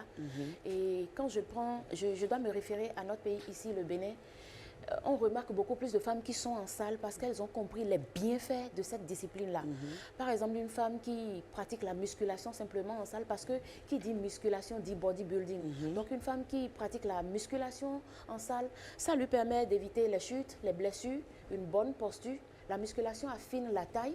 Ça, en fait, pour dire la féminité, ça affine. Et puis, ça permet... Pas besoin de faire des opérations pour avoir une belle femme? Non, pas du tout. Ce qui est important pour la femme, nous recherchons toujours à avoir un ventre plat pour pouvoir être bien jolie dans les vêtements. Donc, le bodybuilding, bien la musculation en salle, ça enlève l'anxiété. L'hormone, par exemple, l'hormone responsable du stress, le cortisol, par exemple, quand tu pratiques la musculation, tu n'es plus anxieux et tu as une bonne posture, tu as des fesses bien galbées, un corps bien tonique. Tu es jolie à voir, tu rajeunis. Et quand on est femme, quels sont les obstacles qu'on surmonte? C'est sûr qu'on rencontre des difficultés dans le domaine, comme partout ailleurs. Quand vous vous retrouvez avec des hommes dans une activité, vous donnez encore un peu plus, par exemple. Si, je ne voudrais pas caricaturer, parce que quand je prends un homme qui est ouvert d'esprit et qui voit une femme qui fait la musculation, franchement, ça leur fait plaisir. Mais quand l'homme est renfermé ou bien les hommes, comment dire, ceux qui sont féodales, par exemple, il va dire « Ah, ça là, je ne peux pas mettre ça en chambre. Ça là, je ne peux pas avoir ça comme femme. » Avec ses muscles et tout, elle risque de faire garçon aussi ou bien de m'affronter. Bon, c'est vrai, on se heurte souvent, nous les femmes qui faisons la musculation, nous heurtons souvent à ces gens d'hommes et ils disent non, elle n'aura pas de douceur, je ne veux pas avoir de femme. Elle va me tabasser dans le foyer. Voilà, elle va me tabasser dans le foyer. Mais il y a des règles, parce que nous avons des règlements aussi pour les athlètes. Il y a des trucs à ne pas faire. Donc déjà, la pratique du sport nous amène à être pacifique. Donc contrairement à ce que le public pense, nous ne sommes pas agressifs. Et quand vous avez déjà fait la différence, vous n'êtes pas des gros bras. Du tout pas. Et quand on prend le bodybuilding au Bénin aujourd'hui, quel est l'état des lieux? Le bodybuilding aujourd'hui au Bénin, pour parler en profondeur, vraiment c'est compliqué. C'est compliqué. Et par ce biais, j'aurais souhaité aussi que le ministère nous aide beaucoup, nous accompagne beaucoup. Mais j'aurais souhaité et demandé en même temps par ce biais qu'il faille que au ministère, on nous envoie quand même une autorité ou bien en tout cas quelqu'un qui vienne voir comment nous travaillons pour connaître mieux cette discipline-là. Vous avez le sentiment d'être délaissé? Pas délaissé, mais on a l'impression comme si notre discipline n'est pas considérée. Genre, on ne voit pas encore... C'est pas apprécié à sa juste valeur, en fait. Merci. C'est pas apprécié à sa juste valeur. Alors que c'est un sport complet. C'est un sport complet parce que ça travaille tout le corps. J'aurais souhaité quand même que, genre, quand on dit on va dans le département de l'autre pour voir ce qu'il fait, qu'il nous visite de temps à autre pour voir ce qui se passe réellement, pour toucher du doigt les réalités, nos difficultés, tout ce qui entoure en fait le bodybuilding. Il y a aussi cette perception que les gens ont de ce sport quand on voit les... Enfin, je n'ai pas envie de gros bras. J'allais dire gros bras, mais... Non, la musclée. D'accord. Quand on voit des personnes aussi musclées et tout, on se dit c'est peut-être une bande de voyous, de délinquants. Il y a cette perception populaire, en fait, sur ce sport. C'est la raison pour laquelle j'ai essayé tout à l'heure de faire la différence entre les gros bras et les hommes musclés. Quand on prend les gros bras en ville aujourd'hui, souvent ce sont eux qui font la sécurité. Ils font la sécurité, par exemple, dans les boîtes de nuit, les restaurants, les buvettes. En fait, chez nous, il n'y a pas que les charges que nous prenons pour nous muscler. Il y a aussi l'instruction, la morale. Donc, il y a tout ça qui agit, en fait, qui entre en ligne de compte dans l'organisation ou bien ce que le bodybuilding implique en réalité. Parce qu'à partir du moment où tu fais la musculation, ça change en même temps ton mental. Et en fait, ce que toi-même tu pensais de toi, ça change ça en réalité. Donc, le moral aussi intervient dans notre discipline. Dans votre discipline. OK, parlons de bodybuilding et Rachidat. C'est un sport qui est en plein essor au Bénin. Et pas plus tard qu'il y a 2 semaines, il y a eu une formation de nouveaux coachs. Et je vais vous inviter à suivre ce reportage réalisé par Blaise Adampo. La pratique du bodybuilding ne s'improvise pas. Elle repose sur une méthodologie rigoureuse et une parfaite maîtrise des techniques de musculation. Au Bénin, ces futurs coachs sont désormais formés pour encadrer et transmettre les fondamentaux de cette discipline en pleine expansion. À travers ce premier module, les stagiaires ont acquis les outils essentiels pour accompagner efficacement les pratiquants. Ils sont en train d'apprendre tout ce qui est technique au niveau des séances, où ils sont en train d'apprendre tout ce qui concerne l'anatomie, la physiologie, les pathologies aussi, parce qu'il est important. Et oui, donc on est en train de voir tout ça ensemble et aujourd'hui ils sont mis à l'épreuve pour voir que si on pourra prochainement, on espère leur mettre sur les terrains et qu'ils soient efficaces. L'évaluation à mi-parcours se déroule en 3 phases. La première, consacrée au module 1, porte sur la méthodologie de l'entraînement. Face au jury, chaque candidat passe une épreuve orale sous forme de questions-réponses. Objectif, démontrer sa capacité à concevoir un programme d'entraînement adapté à un public cible tout en tenant compte des contraintes physiques et des risques. Donc c'était comme sur des roulettes pour moi en tout cas et je pense que pour les autres aussi, je pense que c'était pareil. C'est chaud parce que franchement les modules qu'on nous propose ne sont pas du tout ce que nous aurions pensé. Ils sont une vingtaine de stagiaires venus de divers horizons à prendre part à cette session organisée au siège de la Fédération béninoise de bodybuilding et fitness. Les populations vont remarquer d'ici bientôt le changement envers les coachs des salles de gym qui sont en train d'être formés pour exécuter l'exercice professionnel dans les salles de gym. Lancé le 10 février dernier, après un test de sélection organisé le 7 février, cette formation vise à professionnaliser davantage le coaching en musculation au Bénin. Madame Radegonde, dites-nous qu'est-ce qui va désormais changer avec la formation de ces nouveaux coachs dans le domaine du bodybuilding? Alors, grâce au président de la fédération, M. Vaudounou, bienvenue, qui veut vraiment l'émergence de cette discipline, le bodybuilding et fitness qu'il a fait en Allemagne pendant des années. Il veut vraiment que le peuple béninois, surtout le ministère des Sports, qui est notre ministère de tutelle, il veut vraiment que le ministère voit les bienfaits du bodybuilding, lui faire comprendre au peuple béninois que le bodybuilding, ce n'est pas une discipline qu'on peut caricaturer. Donc, à travers cette formation, le président a voulu certifier les coachs de salle. Parce qu'aujourd'hui, nous observons dans les salles des coachs qui ne sont pas certifiés et qui n'ont pas le b.a.-ba de la musculation en question. Parce que quand je prends, par exemple, une personne comme ça qui va en salle, ou bien une dame, il y a des prérequis que le coach doit connaître avant de pouvoir coacher cette femme-là, lui demander ses objectifs, ce qu'elle veut, ce qu'il ou bien ce qu'elle veut vraiment pour son corps. Donc c'est ça, nous avons appris à travers la formation, puisque j'ai participé à cette formation aussi. Et franchement, c'est carrément une valeur ajoutée à ce que je connais déjà. À partir de quel âge on peut pratiquer ce sport? À partir de 18 ans. À partir de 18 ans. On peut commencer le sport santé pour les moins jeunes. Parce que là, leur ossature n'est pas encore au point. Donc, on essaie d'amoindrir les entraînements, les charges. On ne les charge pas lourdement. Donc, et quel conseil avez-vous alors à donner à un jeune, par exemple, qui veut faire du bodybuilding son métier? Alors, un jeune qui veut faire du bodybuilding, le conseil que j'aurais à lui donner, c'est de s'armer mentalement. C'est parce que ce n'est pas une discipline vraiment... C'est pas la portée de tout le monde, en fait. C'est pas la portée de tout le monde. Mais tout le monde peut le faire. Tout le monde peut le faire. Tout le monde peut le faire parce que c'est la musculation. Donc, ce n'est pas une discipline à la portée de tout le monde. Ça coûte énormément cher. L'alimentation, l'entraînement en salle. Et franchement, il faudrait que la personne ait un mental d'acier.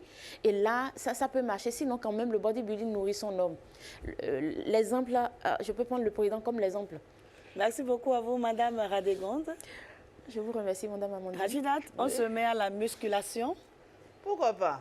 Pourquoi pas? On a l'âge pour le faire. Un peu de musculation, ça fera de mal à personne. On prend une position avant la fin. C'est comment déjà? La position, c'est comme ça. Double biceps. Double biceps. Oui. Voilà. Allez, on est sur ce plateau officiellement des bodybuilders. C'est bien ça, non? Des bodybuilders. Des bodybuilders. Voilà. Allez, merci à vous, madame. Ce fut un échange très enrichissant.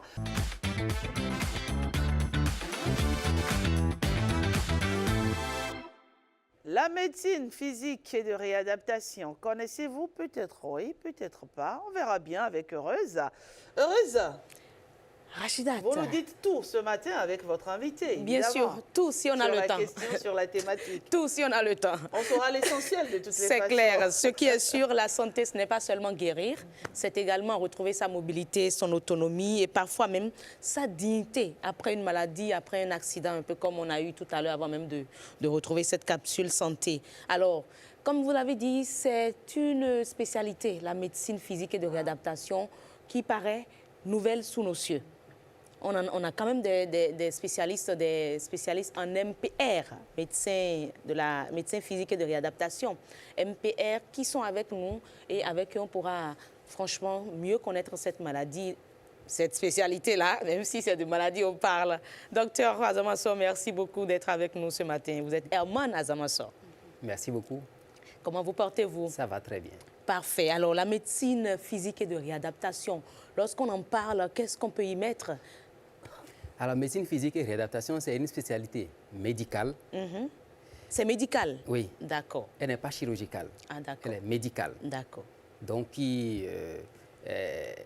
on s'inscrit là-dedans au bout des 7 premières ou 8 premières années de médecine et on fait cette spécialité en 4 ans. D'accord. Mais ça fait quoi concrètement dans le domaine médical, dans le parcours d'un patient? Alors, la médecine physique et de réadaptation est cette spécialité qui va récupérer le patient après qu'il ait été soigné par toutes les autres spécialités ou non, et va lui permettre de réduire au strict minimum le handicap qui a été généré par la maladie dont la personne a souffert et lui permettre de le réintroduire dans la société, dans un milieu professionnel donné, dans le milieu familial donné, et l'aider à construire un projet de vie. Ah, jusqu'à ce niveau? Oui. Mais est-ce que déjà même vos confrères professionnels de santé arrivent à vous solliciter, à vous intégrer dans ce circuit-là? On vous confond souvent au kiné? Oui, c'est une spécialité qui est en griffe nouvelle. Elle n'est pas aussi ancienne que de la chirurgie générale ou de la chirurgie viscérale et autres, mais elle est introduite depuis plusieurs années. Notre patron, le professeur Padron Toussaint, il est allé déjà à la retraite. À la retraite, oui. Et donc, il a quand même eu un long parcours et il a fait beaucoup. Et nous, on est ses formés, on est ses élèves. Et donc, la spécialité a commencé à se développer tout doucement, de sorte que même à l'université, les étudiants en médecine ont commencé à avoir des cours, mais c'est des cours que vous avez au bout de la 4e année. D'accord? Et donc, il faut que les médecins connaissent cette spécialité d'abord, avant de pouvoir s'intéresser à vous envoyer les patients après qu'ils aient fini de prendre en charge le patient dans un domaine donné, pour dire, bon, là, maintenant, c'est vous qui deviez faire la suite. Pendant très longtemps, c'était les kinésithérapeutes qui étaient là, ils étaient présents, on les connaissait. D'accord? Donc, ça a été facilement simulé à la kinésithérapie. Voilà. Mais la kinésithérapie, c'est différent. C'est du paramédical, mais le bras armé du médecin spécialiste de médecine physique et de réadaptation. Et donc, cette spécialité embrasse un grand domaine, un vaste. Je vous disais que c'est toutes les autres spécialités avec les patients qu'ils ont eu à gérer. Nous, on va s'occuper de réduire au strict minimum le handicap qui sera généré par les séquelles obtenues. Et comment vous travaillez? Avec quoi vous travaillez? Est-ce que c'est des prescriptions médicales? Est-ce que c'est du matériel physique que vous utilisez? Comment vous aidez le patient à réapprendre à vivre? Alors, c'est pluriel. Ça peut passer par les médicaments, de la prescription médicale de tout ordre, que ce soit des antidouleurs, que ce soit des antibiotiques, que ce soit des anti-inflammatoires, que ce soit des médicaments pour les pathologies du cœur. Oui. On les prescrit. Après ça, puisque nous, on va réduire le handicap, on va prescrire de l'appareillage. Selon le patient qu'on a, celui qui est amputé, par exemple, de la jambe, on va lui proposer, on va lui prescrire une prothèse. Cette prothèse sera réalisée par les autres paramédicaux qui vont travailler autour du médecin MPR. Et ils sont nombreux, au-delà d'une dizaine. Et en plus de ça, il y a toutes les autres spécialités aussi qui travaillent en même temps dans ce même cœur. Donc, le médecin MPR sera le chef d'équipe, le patient au milieu et plein de paramédicaux et même des médicaux autour du patient. Donc, si je comprends bien, votre cible, à vous, les MPR, ce sont les patients portant un handicap? Le patient, et nous allons tout faire pour le sortir de la maladie et du handicap généré par la maladie. D'accord. Alors, une question. À quel moment le patient doit-il être orienté vers vous? Est-ce au début ou à la fin? Au début, on peut voir déjà le patient. Je vous ai dit que c'est une équipe pluridisciplinaire. Bien sûr. Et donc, si le médecin MPR reçoit le patient au début, il va envoyer le patient vers toutes les autres spécialités qui vont gérer ces patients et ensuite vers les paramédicaux qui vont nous aider à réduire le handicap. Au même moment, il peut être on peut lui envoyer le patient derrière, après que le chirurgien l'ait vu, par exemple l'accident qu'on a vu. Après l'accident, le chirurgien va mettre son expertise en jeu pour pouvoir sauver cette personne-là et lui redonner l'ossature normale de toute son architecture osseuse et les plaies vont se cicatriser et il va nous renvoyer et on va s'en occuper. Le même cycle va continuer parce qu'au même moment, le chirurgien Vous allez vous en occuper en faisant quoi? Ce que nous, on va faire, c'est déjà définir tous les paramètres qu'il y a dans le handicap que cette personne-là vit en ce moment. Par exemple, celui qui est traumatisé, quand on lui a mis le fer dans l'os qui est fracturé et qu'il a été cicatrisé, marcher va être une problématique. Il faut l'aider à marcher. D'accord? Donc, tout ce qui est handicap, tout ce qui est réduction de son physique, nous, on va évaluer et donner des objectifs sur comment atteindre, comment réussir à baisser ces réductions qu'il y a et lui permettre de réduire le handicap et lui permettre également d'aller dans ses activités professionnelles. Parfait. Et ce pourquoi vous êtes ici d'ailleurs, c'est parce que vous avez une initiative noble. une initiative qui va permettre aux populations de mieux connaître cette spécialité-là et d'être vraiment orienté MPR. Oui. Au lieu de passer tout notre temps ou tout leur temps à passer de médecin en médecin. Alors, parlez-nous de cette initiative et qu'est-ce qui vous a incité, en tant que médecin quand même, à initier une telle activité? Merci. Vous savez, il y a à peu près 2 mois, c'était courant 20-23 février, je me suis réveillé le matin avec une problématique. En fait, je me suis réveillé en voyant que ma main gauche avait perdu de la force et j'avais une atroce douleur dans cette partie du bras, ici, jusqu'au doigt, et j'avais commencé à être paralysé. La sensation avait diminué. Et ça m'a amené tout de suite à faire un parcours de soins. Médecin, je savais, quand j'ai vu tout, j'ai dit, ceci, je suis sur une problématique d'un nerf qu'on connaît. En fait, on appelle la racine C7. C'est une racine qui quitte le cou, qui descend dans le bras et qui s'occupe de tous ces éléments. Donc, je suis allé voir mon médecin. Il m'a dit, on va te faire quelques massages. J'ai dit, non, ce n'est pas une question de massage, on doit voir le neurochirurgien. Et donc, je suis allé voir mon neurochirurgien, Dr Martial Abopanzo. Il m'a dit, fais l'IRM, tu vas faire de l'électromyographie. Par ailleurs, l'électromyographie, on va en parler tout à l'heure parce que ça fait partie des choses que je vais offrir. Et donc, il m'a dit, il faut qu'on fasse. On a eu le diagnostic et je devais me faire opérer. Le 27, banalement comme ça. Le 27 février, j'étais sur une table d'opération. Vous voyez, là, on voit un peu la cicatrice là. Oui. Et donc, j'ai été opéré. Alors, pour être opéré, j'ai une communauté TikTok qui m'a soutenu. Et j'ai promis leur donner quelque chose. Et c'est ça l'activité que nous voulons faire. D'accord. Donc, cette activité est destinée à votre communauté TikTok. Comment ça va se passer? C'est la communauté qui a fait inspirer l'idée. Mais elle est offerte à tout le peuple béninois. D'accord. D'accord. Alors, de quoi il s'agit? Il s'agit des consultations de médecine physique et de réadaptation.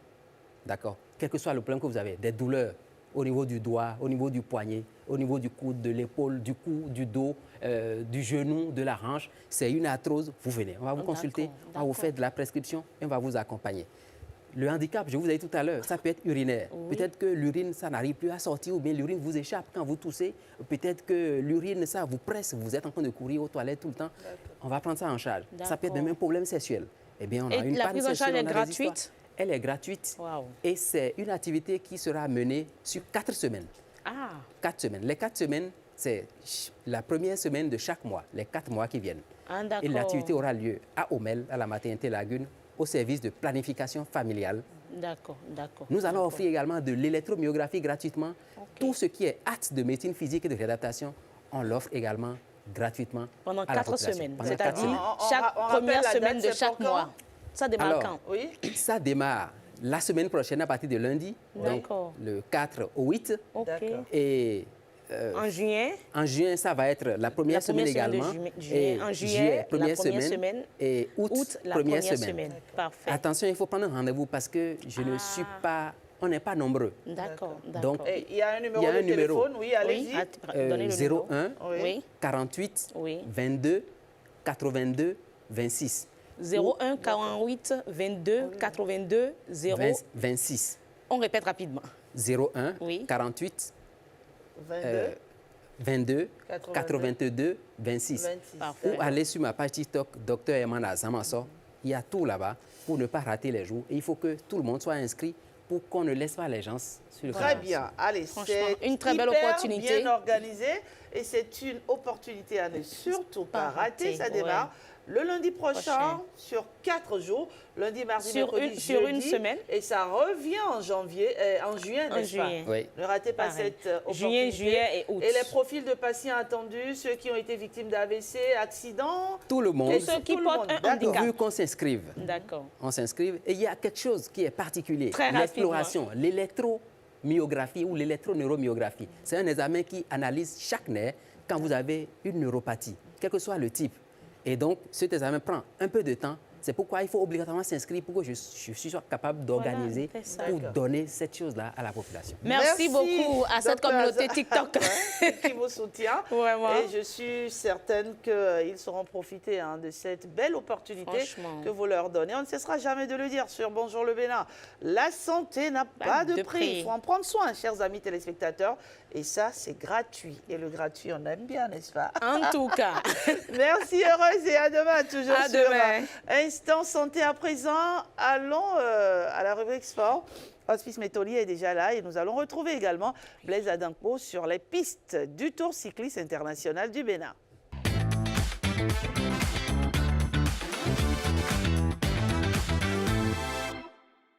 Et voilà, nous y sommes déjà. Le sport, toute l'actualité sportive pour vous avec Hospice Métoli. Bonjour Hospice. Bonjour Rachida Biom. Alors, je suis à vous dans un instant. On va retrouver Blaise Adankpo du côté de Ndali. Ndali, il nous fera un point d'étape, n'est-ce pas? Il va nous faire un point de la première étape et nous parler des difficultés du parcours de cette seconde étape. Bonjour Blaise, vous êtes en direct sur Bonjour le Bénin. Blaise, est-ce que vous m'entendez? Bonjour Rachidat. Bonjour Rachidat Biomaman. Bonjour également Hospice Métoli. Tout se met progressivement en place ici pour que débute la deuxième étape du Tour du Bénin. Le top sera donné dans un instant, ici plus précisément à 9h à Ndali, une commune située au centre du département du Boagou. Les coureurs, avec notamment le maillot jaune Christian Belovoskich de la team Bike Aid, vont parcourir au total 156 km, 155 km traversant Parakou, Béterou pour une arrivée à Tchaourou. C'est une étape qui connaît deux points chauds. Un point chaud au marché Boko et un autre point chaud au niveau du centre de santé de Béterou. Je suis notamment avec Papouane Ocho. Il peut nous donner plus de détails sur cette deuxième étape qui est relativement moins dure que l'étape d'hier. Ouais. L'étape est moins dure, mais ça ira très vite. Ça va être une étape très violente parce que vu les écarts, vu la course d'hier, il y avait à la première étape un maillot jaune qui est allemand. À la deuxième étape, ce même maillot est repris par un coéquipier allemand, alors que les autres coureurs se disent, écoute, c'est pas normal. Et quand ça se passe comme ça, tout le monde devient furieux. Donc la course, ça va démarrer très vite et très violent aujourd'hui. Une course donc qui s'annonce assez nerveuse pour cette deuxième étape. Donc nous vous donnerons plus de précisions après donc l'arrivée des coureurs au niveau de Tchaourou. Merci Blaise. On va vous retrouver certainement demain sur Bonjour le Bénin. Vous parliez il y a un instant de la deuxième étape, mais hier, Hospice Métoli, on a couru l'étape de l'étape 1 de la 21e édition du Tour cycliste du Bénin. C'était chaud, j'ai pas envie de dire violent. C'était très chaud parce que c'était un parcours avec plus de difficultés. C'était entre Zayanado et Savet. Et il faut noter juste que sur le parcours, le départ était donné devant l'hôtel de ville de Zayanado. Parcours très compliqué avec des montées. Et bien sûr, les cyclistes ont souffert. L'avantage du cyclisme, comme vous le voyez à l'écran, c'est bien sûr ce sport qui va vers le public plutôt que d'attendre que le public vienne vers lui. Et vous allez constater tout simplement que au niveau de cette course, ce sont les Allemands qui ont dominé au bout avec bien sûr la victoire à l'arrivée du côté de Savet de Christian de l'écurie Team Bike Aid. Avec bien sûr un chrono intéressant, même si au passage il a arraché le maillot jaune à son compatriote de la même équipe. Sans plus tarder, nous allons suivre bien sûr Jérémy Ford de Bike Aid, qui est le directeur sportif de cette écurie. Il va revenir tout simplement sur la difficulté du parcours et surtout du fait qu'il est heureux de voir son équipe conservée. Voilà. Oui, c'est dur. Beaucoup des équipes à faire des attaques. Et un groupe de 9 coureurs. Et notre stratégie, c'est 2 coureurs ou 3 dans ce groupe, mais seulement un. C'est très dur. Mais c'est notre sprinter. Il a gagné les 2 sprints intermédiaires et ensuite l'étape. Ah oui, c'était ça l'objectif, hein, c'était ça la stratégie. Tu en parlais le matin. Oui, un peu. Nous avons deux coureurs pour le maillot jaune. Mais C'est difficile parce que le peloton, c'est à 3 minutes, je pense. C'est maintenant, j'ai un coureur au maillot jaune, c'est bon, mais l'autre, c'est à 3 minutes. C'est un peu difficile. D'accord. Et donc, le maillot jaune, il est pour Bike Aid, ça c'est clair. Demain, vous revenez avec même objectif, même ambition? Oui, demain, c'est un peu difficile parce que les autres, aujourd'hui, c'est beaucoup de collines. Demain, c'est un peu comme ça avec la descente. Les autres étapes, c'est le même.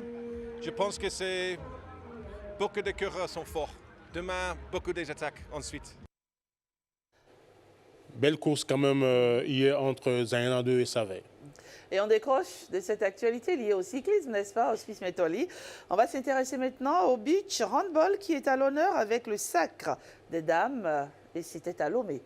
Effectivement, face aux épervières du Togo, les Béninoises, les Amazones ont remporté la première édition de la CAN de beach handball. Et bien sûr, la délégation a été reçue au ministère des Sports par tout le cabinet du ministre Benoît Dato. Et bien sûr, c'était une très très belle ambiance avec bien sûr la présence du Conseil national des supporters du Bénin.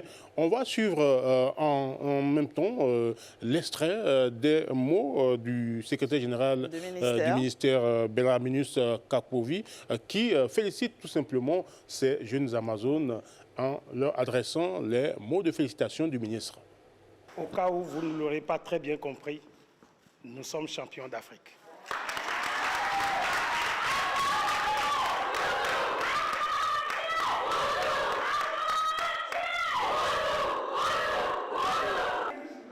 Je vais vous faire une confidence.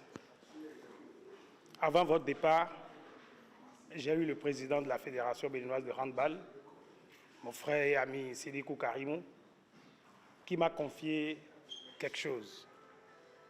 Il m'a dit, mon frère, autant pour la CAN à Kigali, je t'avais dit qu'on n'était pas prêt et qu'on y allait pour découvrir, pour apprendre, autant pour Lomé, nous sommes prêts. Et nous allons revenir avec le trophée. Tel un prophète, nous sommes revenus avec le trophée. C'est le lieu de... Je vais inverser l'entonnoir. C'est le lieu de d'abord féliciter ces Amazones-là. J'ai eu le ministre des Sports, M. Benoît Dato, il y a quelques minutes, qui me charge de vous dire bravo, qu'il est fier de vous. Il me charge de vous dire que le président de la République est fier de vous. Il m'a dit de vous rappeler qu'en choisissant comme surnom de nos équipes nationales féminines il y a quelques années, de les appeler Amazones, que ce n'était pas un choix fortuit, ce n'était pas un choix au hasard. Ça a été un choix qui provenait d'une mûre réflexion parce que nous sommes des guerrières et nous sommes des guerriers. Donc, bientôt, direction de la Croatie pour ces jeunes Amazones pour la Coupe du Monde de la discipline. Franchement, bravo, bravo à nos Amazones qui nous rendent tellement si fiers. Si fiers, vraiment. Il faut constater qu'au niveau du sport féminin, on fait très fort. Ouais. Actuellement, à Abidjan, les jeunes filles d'Ablaouzérou sont en pleine préparation pour jouer la Côte d'Ivoire pour les 2 derniers matchs, comptant pour la qualification au mondial en Pologne en U20. Il y a du jeu, il y a de la technicité. Bravo et bravo encore. Et on termine sur une note de football. Effectivement, avec la Première Ligue, puisque la Première Ligue est en direct sur Bénin TV. C'est avec beaucoup d'envie qu'on suit les dernières journées de championnat parce qu'il y a beaucoup de suspense entre Arsenal et Manchester City. On suit le sujet que nous propose Hugues Nissouzouno. À quelques journées de la fin du championnat, la tension est à son comble en Première Ligue. Battu par Manchester City, Arsenal FC voit son avance fondre et se retrouve désormais sous pression, relançant totalement la course au titre. Un scénario qui rappelle de vieux démons pour les Gunners. Depuis le sacre historique de 2004, avec l'équipe mythique des Invincibles, le club londonien n'a plus jamais été champion d'Angleterre. Et à plusieurs reprises, Arsenal a semblé flancher dans le sprint final. Face à eux, Manchester City, machine bien rodée et habituée à ces moments décisifs, avance avec confiance et expérience. La question est désormais posée, Arsenal saura-t-il faire preuve de la solidité mentale nécessaire pour aller au bout cette saison ou assistera-t-on une fois encore à un retournement de situation en faveur des Citizens? Le suspense reste entier et pourrait bien se jouer jusqu'à la 38e et dernière journée. La Première Ligue, c'est bien sûr tous les samedis sur Bénin TV. Merci, Hospice Métoli, ce sera tout. Et on quitte le terrain du sport pour les colonnes des journaux, des performances donc sur le terrain aux émotions. Maintenant, suivons l'actualité vue, commentée et parfois questionnée par les journaux.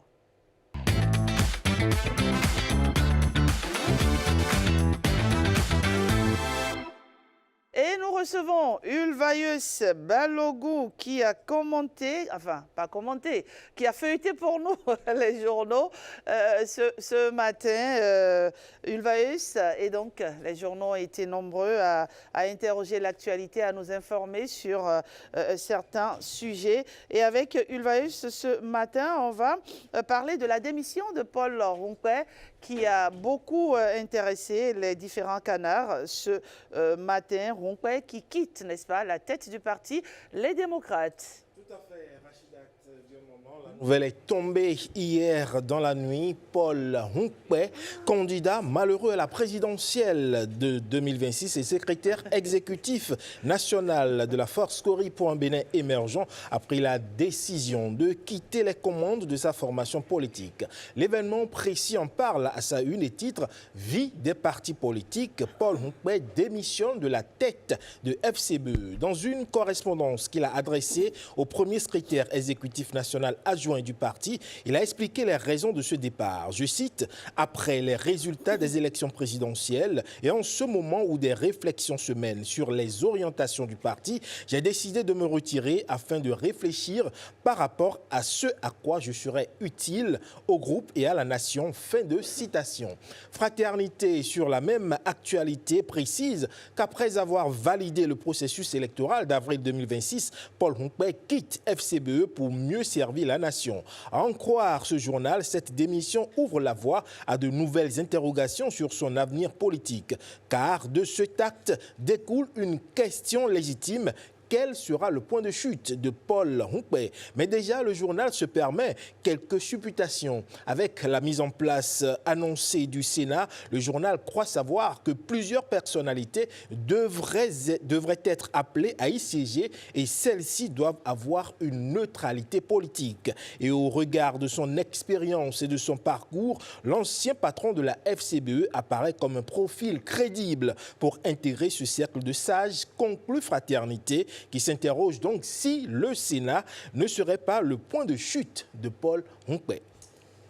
Paul Ronquet qui quitte donc le parti Force Cori pour un Bénin émergent et non les démocrates. J'espère que vous avez rectifié chez vous. Absolument, à la maison. Allez, Ulvaeus Balogun, en ce moment où ça tangue chez l'opposition, du côté du pouvoir, c'est plutôt la grande complicité.